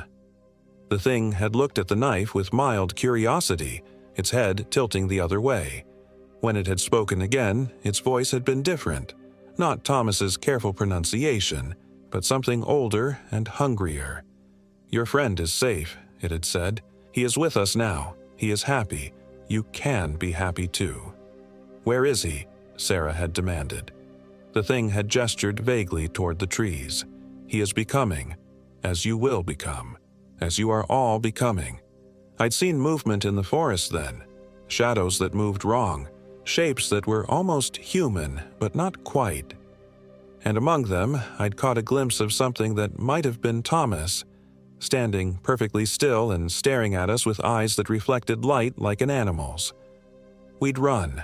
I'd grabbed my pack and followed Kevin as he'd crashed through the underbrush, Sarah and Jennifer close behind.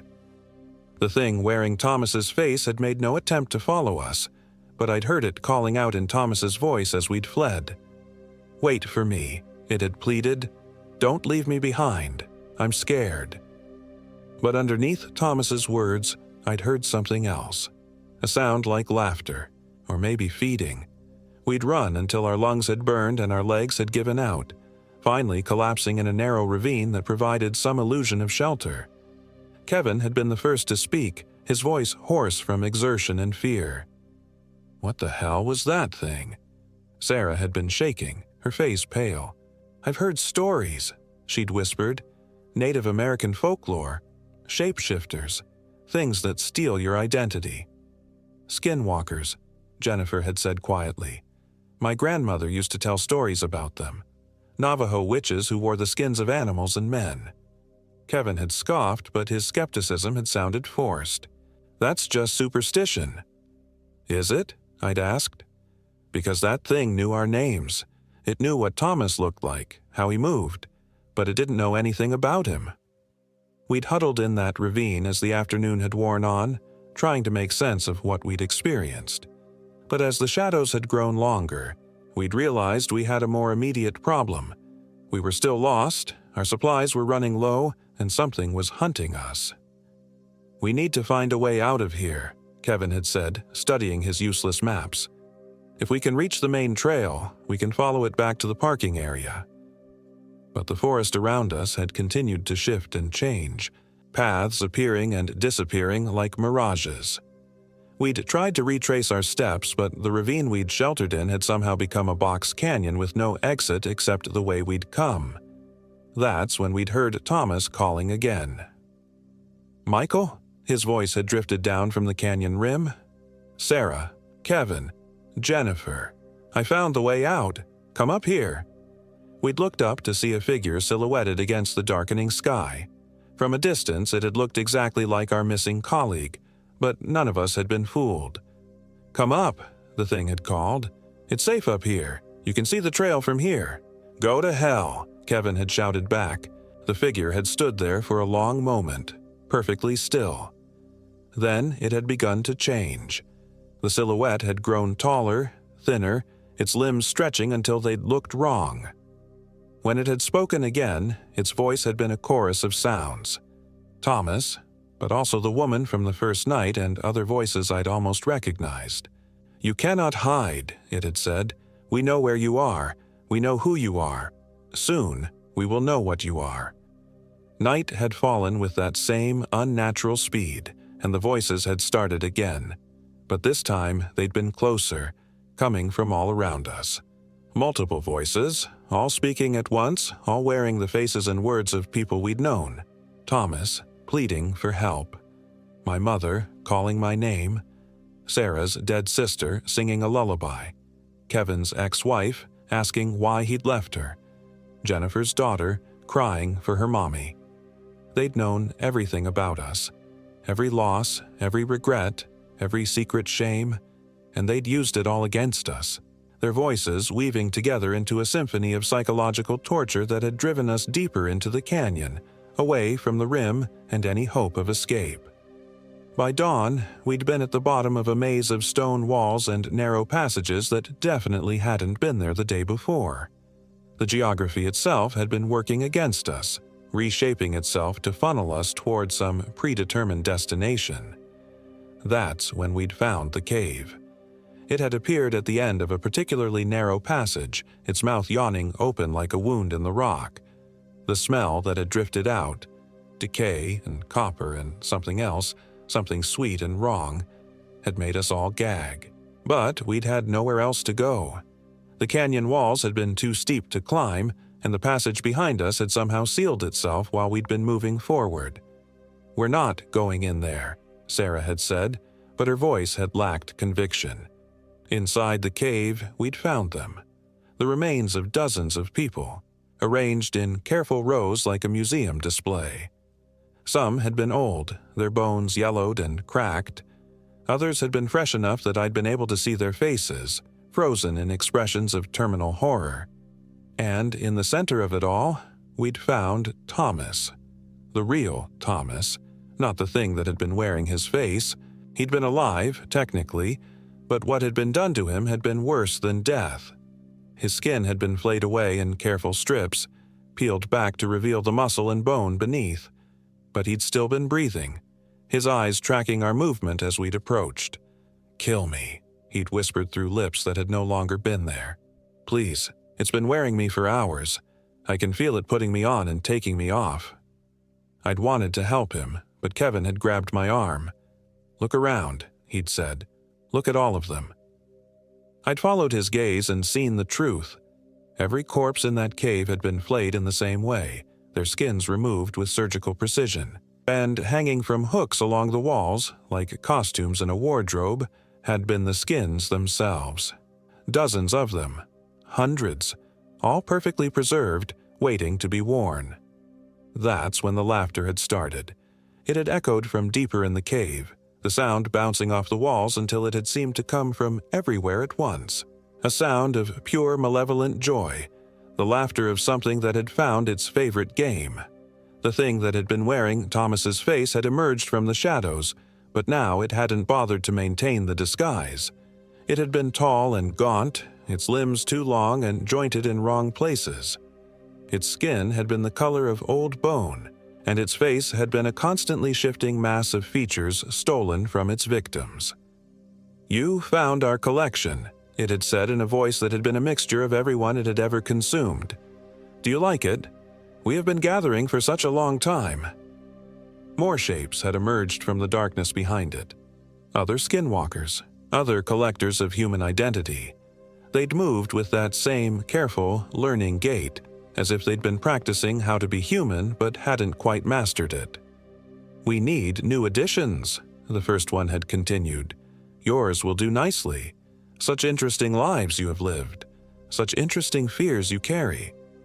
Kevin had charged them with his knife, screaming something incoherent. It had been a brave gesture and a stupid one. The creatures had moved with inhuman speed, tearing him apart before any of us could react.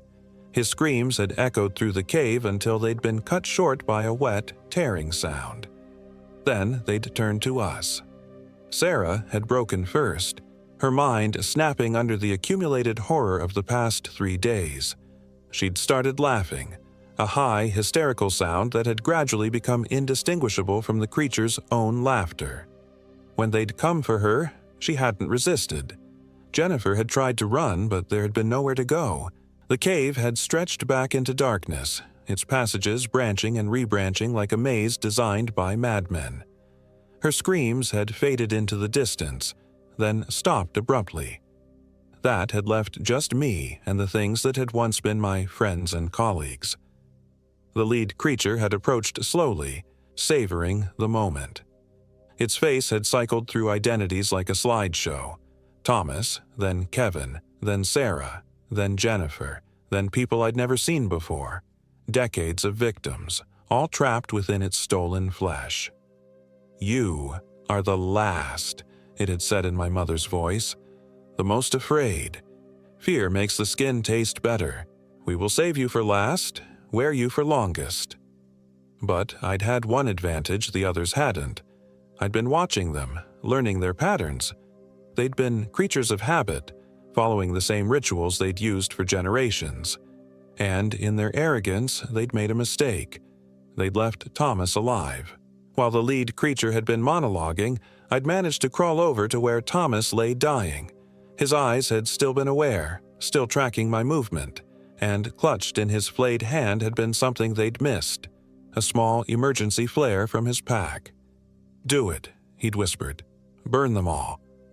The flare had ignited with a brilliant red light, and I'd thrown it into the pile of stolen skins. The ancient leather had gone up like gasoline, the flames spreading with impossible speed across the cave walls and ceiling. The creature's screams had been inhuman things, sounds of rage and pain and loss that had seemed to shake the very mountain. As the fire had consumed their collection, I'd seen them begin to change, their stolen features melting away to reveal the terrible truth beneath. They hadn't been wearing the skins, they had become them. The fire had been destroying not just their disguises, but their very identities. Without the stolen lives to anchor them, they'd begun to dissolve, their forms becoming fluid and uncertain. I'd run then, stumbling through smoke and flame toward what I'd hoped was an exit. Behind me, the cave had collapsed, tons of stone sealing away the creatures and their victims alike. I'd emerged into daylight on the far side of the mountain, somehow miles from where I'd entered. The forest around me had been normal again, birds singing, insects buzzing, the natural sounds I'd missed so desperately. My phone had shown full bars and the correct date. It had taken search and rescue 2 days to find me. I'd been dehydrated and suffering from exposure, but alive. When they'd asked what had happened to my companions, I told them we'd gotten separated in a storm. Technical climbing accident. Happens all the time in the wilderness. They'd searched for the others, of course, but never found any trace. The official report had listed them as missing, presumed dead. There had been a memorial service at work where people had said nice things about their dedication and spirit of adventure. I'd never told anyone the truth. Who would believe it? And what would be the point? The cave was sealed. The creatures destroyed. It was over. Except it wasn't. Because sometimes, late at night when I'm alone in my apartment, I hear familiar voices calling to me from the darkness outside my windows. Thomas asking for help. Kevin demanding to know why I left them behind. Sarah laughing that terrible, broken laugh. And sometimes when I catch my reflection in a mirror or window, I see something looking back at me that isn't quite right. The features are mine, but the expression is wrong. Too careful, too practiced, like something that's still learning how to wear my face. I tell myself it's just trauma, just my mind trying to process what I experienced. But deep down, I know the truth. The creatures in that cave hadn't been destroyed. They'd been freed, and they're still out there, still collecting, still learning how to be human. Sometimes I wonder if I really escaped at all, or if this is just another level of their game. Maybe the real Michael Williams died in that cave with the others, and what's telling this story is just another skin they've learned to wear. Maybe that's why I can't stop thinking about going back to the wilderness. Maybe that's why, despite everything I know about what's waiting out there in the dark, I keep planning another camping trip. After all, the Gila wilderness is beautiful this time of year, and we'll have the whole forest to ourselves.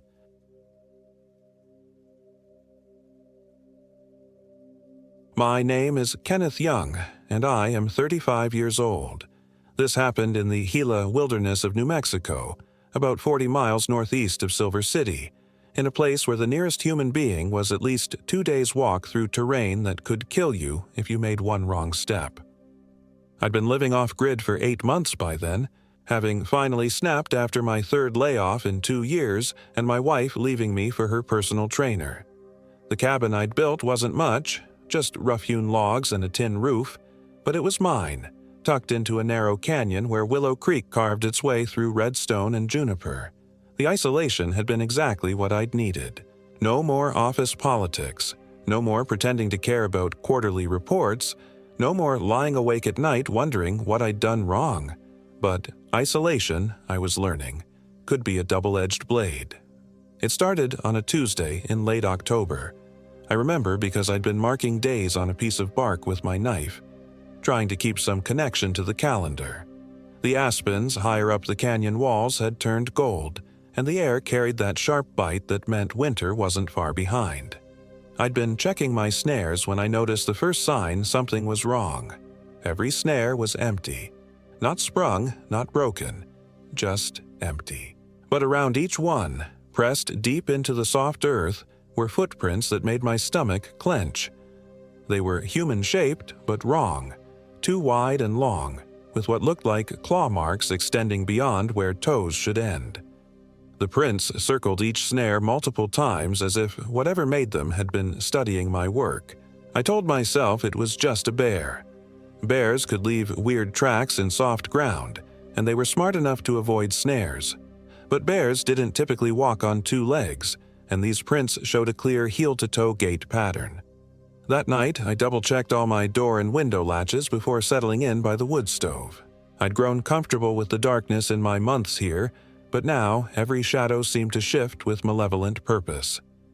The normal night sounds, owl calls, coyote songs, the rustle of small creatures, felt muted, as if the entire wilderness was holding its breath. Around 2 a.m., I woke to silence so complete it felt like a physical weight pressing against my eardrums. In 8 months of wilderness living, I'd never experienced quiet like this. Even in the depths of winter, there were always sounds. Wind through the pines, the settling of logs, the distant call of a great horned owl. This was the silence of a predator's presence, the kind that made prey animals freeze in terror. I lay in my narrow bunk, barely breathing, straining to hear anything at all. That's when I noticed the smell. It was subtle at first, drifting through the gaps between my logs, something like wet earth and decay, but underneath it lurked something else. Something that reminded me of the slaughterhouse my grandfather had worked at when I was a kid. That sweet, sick smell of blood and meat left too long in the sun. The smell grew stronger over the course of an hour until it was so thick I could taste it coating my throat. But it never seemed to have a source. It wasn't coming through any particular gap in the walls or under the door. It was simply everywhere, as if the very air had become contaminated.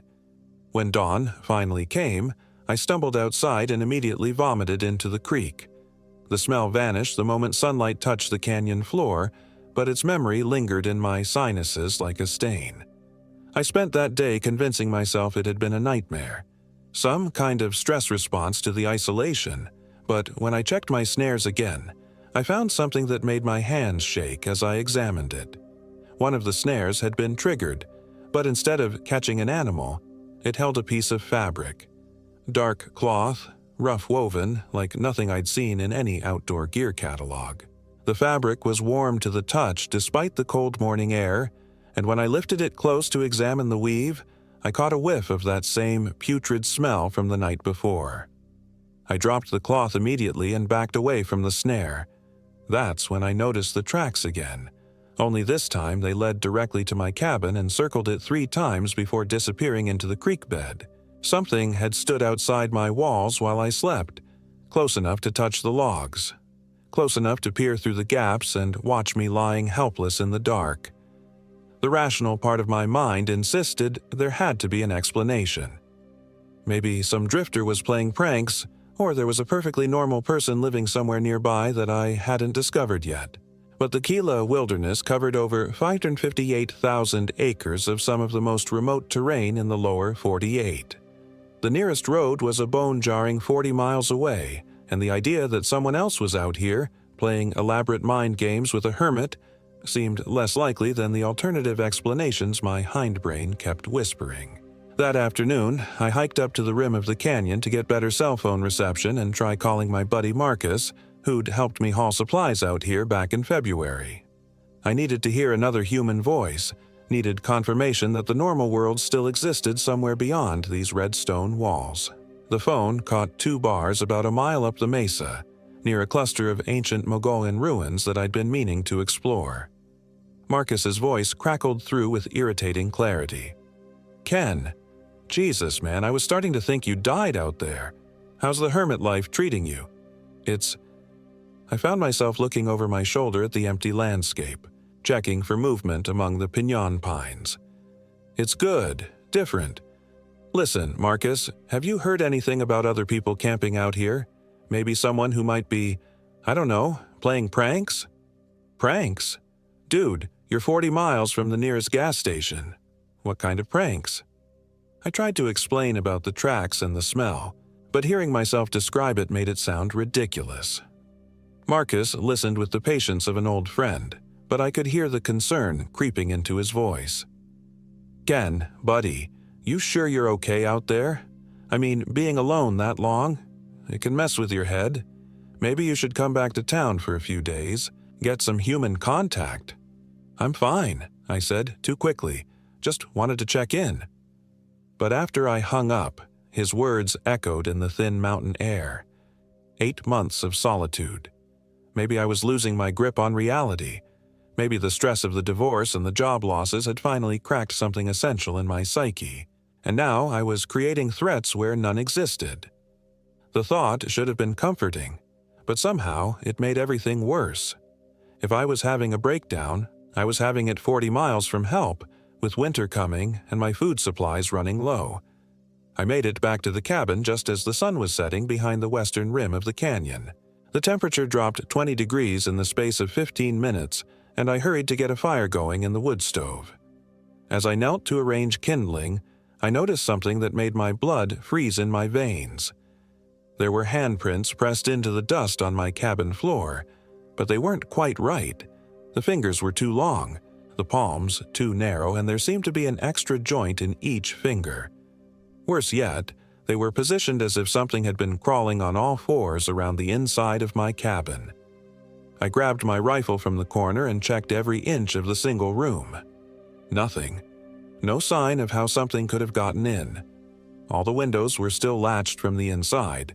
The door had been locked, and there was no other entrance. But the prints were there, clear as daylight in the dust. That night, I didn't even pretend to sleep. I sat in the corner with my rifle across my knees, feeding the fire and trying to convince myself that everything would make sense in the morning. But as the hours crawled by, the smell returned. Stronger this time, accompanied by sounds that made my scalp prickle with primitive fear. It started as a soft scratching against the outside walls, like long fingernails dragging across bark. The sound moved slowly around the cabin's perimeter, pausing at each window as if something was peering in. But every time I worked up the courage to look outside, I saw nothing but darkness and the faint gleam of starlight on the creek. Then came the voice. At first, I thought it was wind through the trees, but gradually I realized it was speaking words, my name, over and over, in a tone that was almost musical. Kenneth, Kenneth. The voice was neither male nor female, carrying an odd resonance that seemed to come from multiple throats speaking in unison. Kenneth, come outside, Kenneth. The voice was directly outside my door now, so close I could hear what sounded like breathing between the words. But there were no footsteps, no sound of movement, just that horrible, hypnotic calling. We've been waiting, Kenneth. Waiting so long. Something scraped against the door, and I saw one of the wooden slats bow slightly inward, as if massive pressure was being applied from the outside. But the door held, and after what felt like hours, the sounds faded into the pre-dawn quiet. When morning came, I found claw marks gouged deep into the wood around my door frame. The marks were too large to have been made by any bear, and they cut through the hardwood as if it had been soft pine. I should have left then. Should have packed my essential gear and hiked out to my truck, driven back to Silver City, and checked myself into whatever psychiatric facility would take a delusional hermit. But something about the daylight made the previous night feel unreal, like a particularly vivid nightmare. And besides, where could I go? Back to the city, back to unemployment and divorce proceedings and the slow suffocation of a life that had already proven it could destroy me. At least out here, I was facing something that might kill me quickly. The third day brought a new development. I woke to find my woodpile had been rearranged during the night, the logs stacked in a complex pattern that looked almost like symbols or letters in some unknown alphabet. More disturbing was the fact that several of the logs showed bite marks, deep gouges that had removed chunks of wood, as if something with massive jaws had been gnawing on them. I spent that morning trying to research what I was dealing with, digging through the survival guides and regional folklore books I'd brought with me. The Gila Wilderness had a long history of strange occurrences, dating back to the Mogollon people who'd lived here centuries ago. Spanish explorers had reported encounters with creatures of shadow that could mimic human voices and appearance. More recently, there were scattered accounts from hikers and hunters who'd vanished without a trace, or been found days later in impossible locations, catatonic and unable to explain what had happened to them. But it was a passage about skinwalkers that made my hands shake as I read. According to Navajo tradition, skinwalkers were witches who had gained the power to transform into animals, or sometimes into twisted parodies of humans. They were said to be able to mimic voices, to know intimate details about their victims' lives, and to be drawn to isolated individuals who were vulnerable to spiritual attack. The book mentioned the skinwalkers were particularly active during the transition periods between seasons, when the boundaries between the physical and spirit worlds were thin. It was late October, the exact time when such boundaries might be at their weakest. That evening, I made a decision that probably saved my life. Instead of waiting in the cabin for whatever was stalking me to make its next move, I decided to hunt it first. I loaded my rifle with every round I had and set up a position on a ledge about 50 yards above my cabin, with a clear view of the surrounding area. If something was watching me, I was going to watch it back. The temperature dropped quickly after sunset, and I wrapped myself in every layer I owned while maintaining my vigil. For the first few hours, nothing moved except the usual small creatures that came out to hunt in the darkness. But around midnight, the sounds started again. This time, I could see the source. It emerged from the tree line like liquid shadow, moving on 4 legs but with a gait that was disturbingly human. In the starlight, I could make out a form that might have been a person crawling, except that the proportions were all wrong. The limbs were too long, the head too large, and when it raised that head to look directly at my hiding spot, I saw eyes that reflected light like an animal's. "Kenneth," it called, and now I could see that the voice was coming from a mouth that was too wide, filled with too many teeth. "We know you're watching, Kenneth. Come down and play with us." The word "us" sent ice through my veins because I could now see that there were more shapes moving in the darkness around my cabin. At least 3 others, circling like wolves but with that same wrong-jointed movement. I steadied my rifle and took aim at the closest one. The shot crashed through the canyon like thunder, and the shape I'd targeted let out a shriek that was definitely not human. But instead of falling, it simply melted back into the shadows, moving faster than anything I'd ever seen. The other shapes scattered as well, but not before I heard one of them speak in a voice that made my blood freeze. "Stubborn boy," it said, and the voice was exactly like my ex-wife Sarah's. "Just like your father said. Too stubborn for your own good." My father had been dead for 15 years. Sarah had never met him. But somehow, this thing knew exactly what he used to say about me, knew the words that would cut deepest. I fired blindly into the darkness, working the bolt action as fast as my shaking hands could manage until the rifle clicked empty. The sounds faded, but I could feel them still out there, waiting. I spent the rest of the night on that ledge, teeth chattering from cold and terror. When dawn finally painted the eastern sky, I climbed down to find my cabin had been completely destroyed. The walls had been torn apart from the outside, logs scattered like toothpicks. My food supplies were gone, my gear shredded beyond repair. But worst of all, written in what looked like blood across the largest remaining wall section, was a message that made my vision blur with panic. 7 days, Kenneth. 7 days to choose. Below the message was drawn a crude map showing the way out of the canyon, with an X marked at what I recognized as the location of my truck. They were giving me a week to leave. After that, the message didn't specify, but I had a feeling I didn't want to find out. I salvaged what I could from the wreckage: my rifle, a small backpack, some water purification tablets, and a handful of energy bars that had somehow escaped the destruction. It wasn't enough for the 2-day hike to my truck, but it would have to do. The problem was that I couldn't leave. Not yet. It wasn't stubborn pride or some misguided attempt to prove my courage. It was something far more practical and terrifying. During the attack on my cabin, something had been taken that I couldn't live without. Literally. My medication. I'm type 1 diabetic, and without insulin, I had maybe 3 days before diabetic ketoacidosis would put me in a coma. The creatures had destroyed my cabin with surgical precision, taking my medical supplies while leaving just enough gear to make escape seem possible. They wanted me to try to run. They wanted me weak and desperate when they finally came for me. I spent the 4th day following their tracks, looking for some kind of den or lair where they might have taken my insulin. The trail led deeper into the canyon system, through Slot Canyon so narrow I had to turn sideways to squeeze through, into areas of the Gila I'd never explored.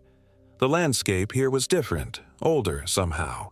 The red stone was carved into fantastic shapes by millennia of wind and water, creating chambers and passages that seemed almost architectural. Ancient petroglyphs covered many of the walls, spirals and animal figures and humanoid shapes that made my skin crawl when I looked at them too closely. but I found no sign of my medication, and no sign of whatever had taken it. On the 5th day, my blood sugar began to spike. I could feel the familiar symptoms: excessive thirst, frequent urination, blurred vision, that metallic taste that meant my body was starting to eat itself. I had maybe 48 hours before I'd be too sick to function. That's when I started hearing Sarah's voice again.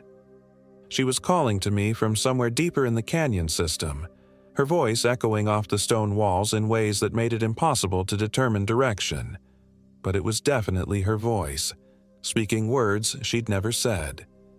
"Kenny, baby, I'm sorry I left. I made a mistake.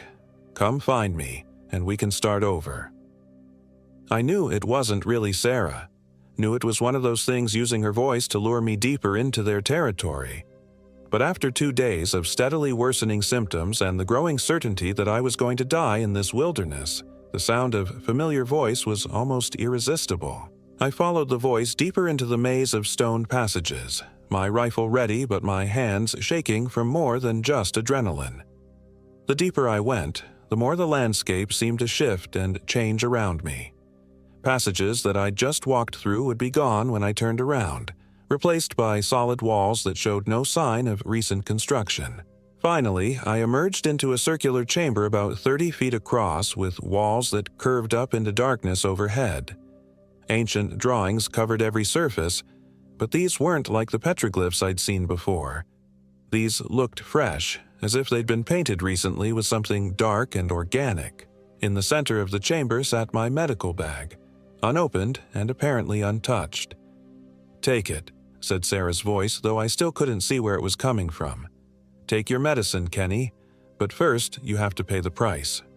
"What price?" I called out, surprised by how weak my own voice sounded. "Join us. Become what we are. Then you can have all the medicine you need, and we can be together forever." The voice was coming from directly above me now. I looked up into the darkness at the top of the chamber and felt my mind rebel against what I was seeing. There was something clinging to the ceiling, something that might once have been human, but had been changed in ways that violated every natural law. Its limbs had been elongated and twisted, its fingers stretched into claws. Its face, God, its face was a patchwork of features stolen from different people. I recognized Sarah's eyes, my father's nose, my grandfather's mouth, all stitched together into a mask of stolen identity. "This is what we offer," it said in Sarah's voice. "Freedom from human weakness. Freedom from death and pain and loneliness. All you have to do is let us in." Other shapes were emerging from cracks in the walls now. Creatures that had once been human, but were now something else entirely. They moved with that same wrong-jointed gait I'd observed before, their heads cocked at unnatural angles as they studied me with 2 bright eyes. "Join us, Kenneth," they said in unison, speaking with the voices of everyone I'd ever loved. "Join us, and the pain stops forever."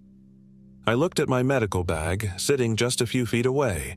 All I had to do was walk forward and take it, but I knew that the moment I moved, they would be on me, transforming me into something like themselves. The smart play would have been to grab the bag and run, but my blood sugar was spiking toward dangerous levels, and I could feel my motor control starting to deteriorate. In my current condition, I'd never make it out of the chamber before they caught me. So instead, I did something that surprised even me. I laughed. It started as a chuckle and built into full-blown hysteria, the kind of laughter that comes when you realize your situation is so completely hopeless that fear becomes absurd. These creatures had spent days terrorizing me, destroying my home, and leading me into this trap, all so they could offer me eternal life as a monster. But they'd made one crucial mistake. "You want to know something funny?" I gasped between fits of laughter. "I came out here to get away from people trying to change me. My wife wanted me to be someone different. My boss wanted me to be someone different. Hell, my own family wanted me to be someone different, and now you freaks want to make me into something different too." The creature on the ceiling hissed, and its stolen features shifted into an expression of confusion and anger.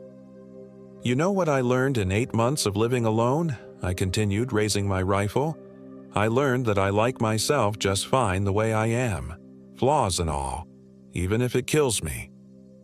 I put 3 rounds into the thing on the ceiling before it could react, watching it fall to the chamber floor in a spray of black ichor.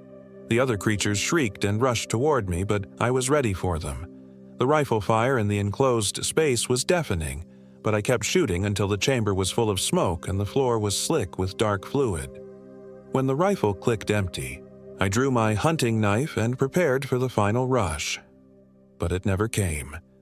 The surviving creatures had retreated into the cracks in the walls, their eyes still glowing in the darkness, but their advance halted.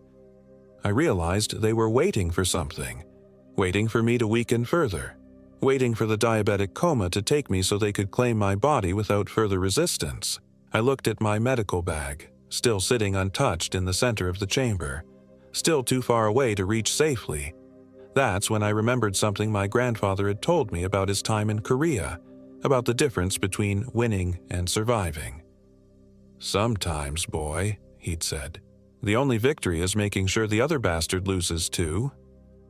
I pulled the pin from my last grenade, a piece of military surplus I'd bought for predator control, and lobbed it into the largest crack in the wall, where most of the creatures seemed to be hiding. The explosion brought down half the chamber ceiling and sealed the cracks with tons of rubble. I was buried up to my knees, but I was alive, and the creatures were gone. More importantly, the medical bag had been thrown clear of the debris and landed just within reach. I injected insulin with shaking hands and waited for my blood sugar to stabilize. Then I began the long process of digging myself out of the collapsed chamber.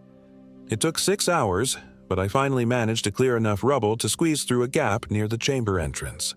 The passage beyond was partially blocked, but I could see daylight filtering through from somewhere ahead.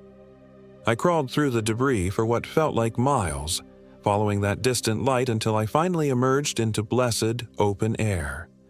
I was somewhere on the mesa above my original campsite, with no clear idea of how the passage system connected to the surface.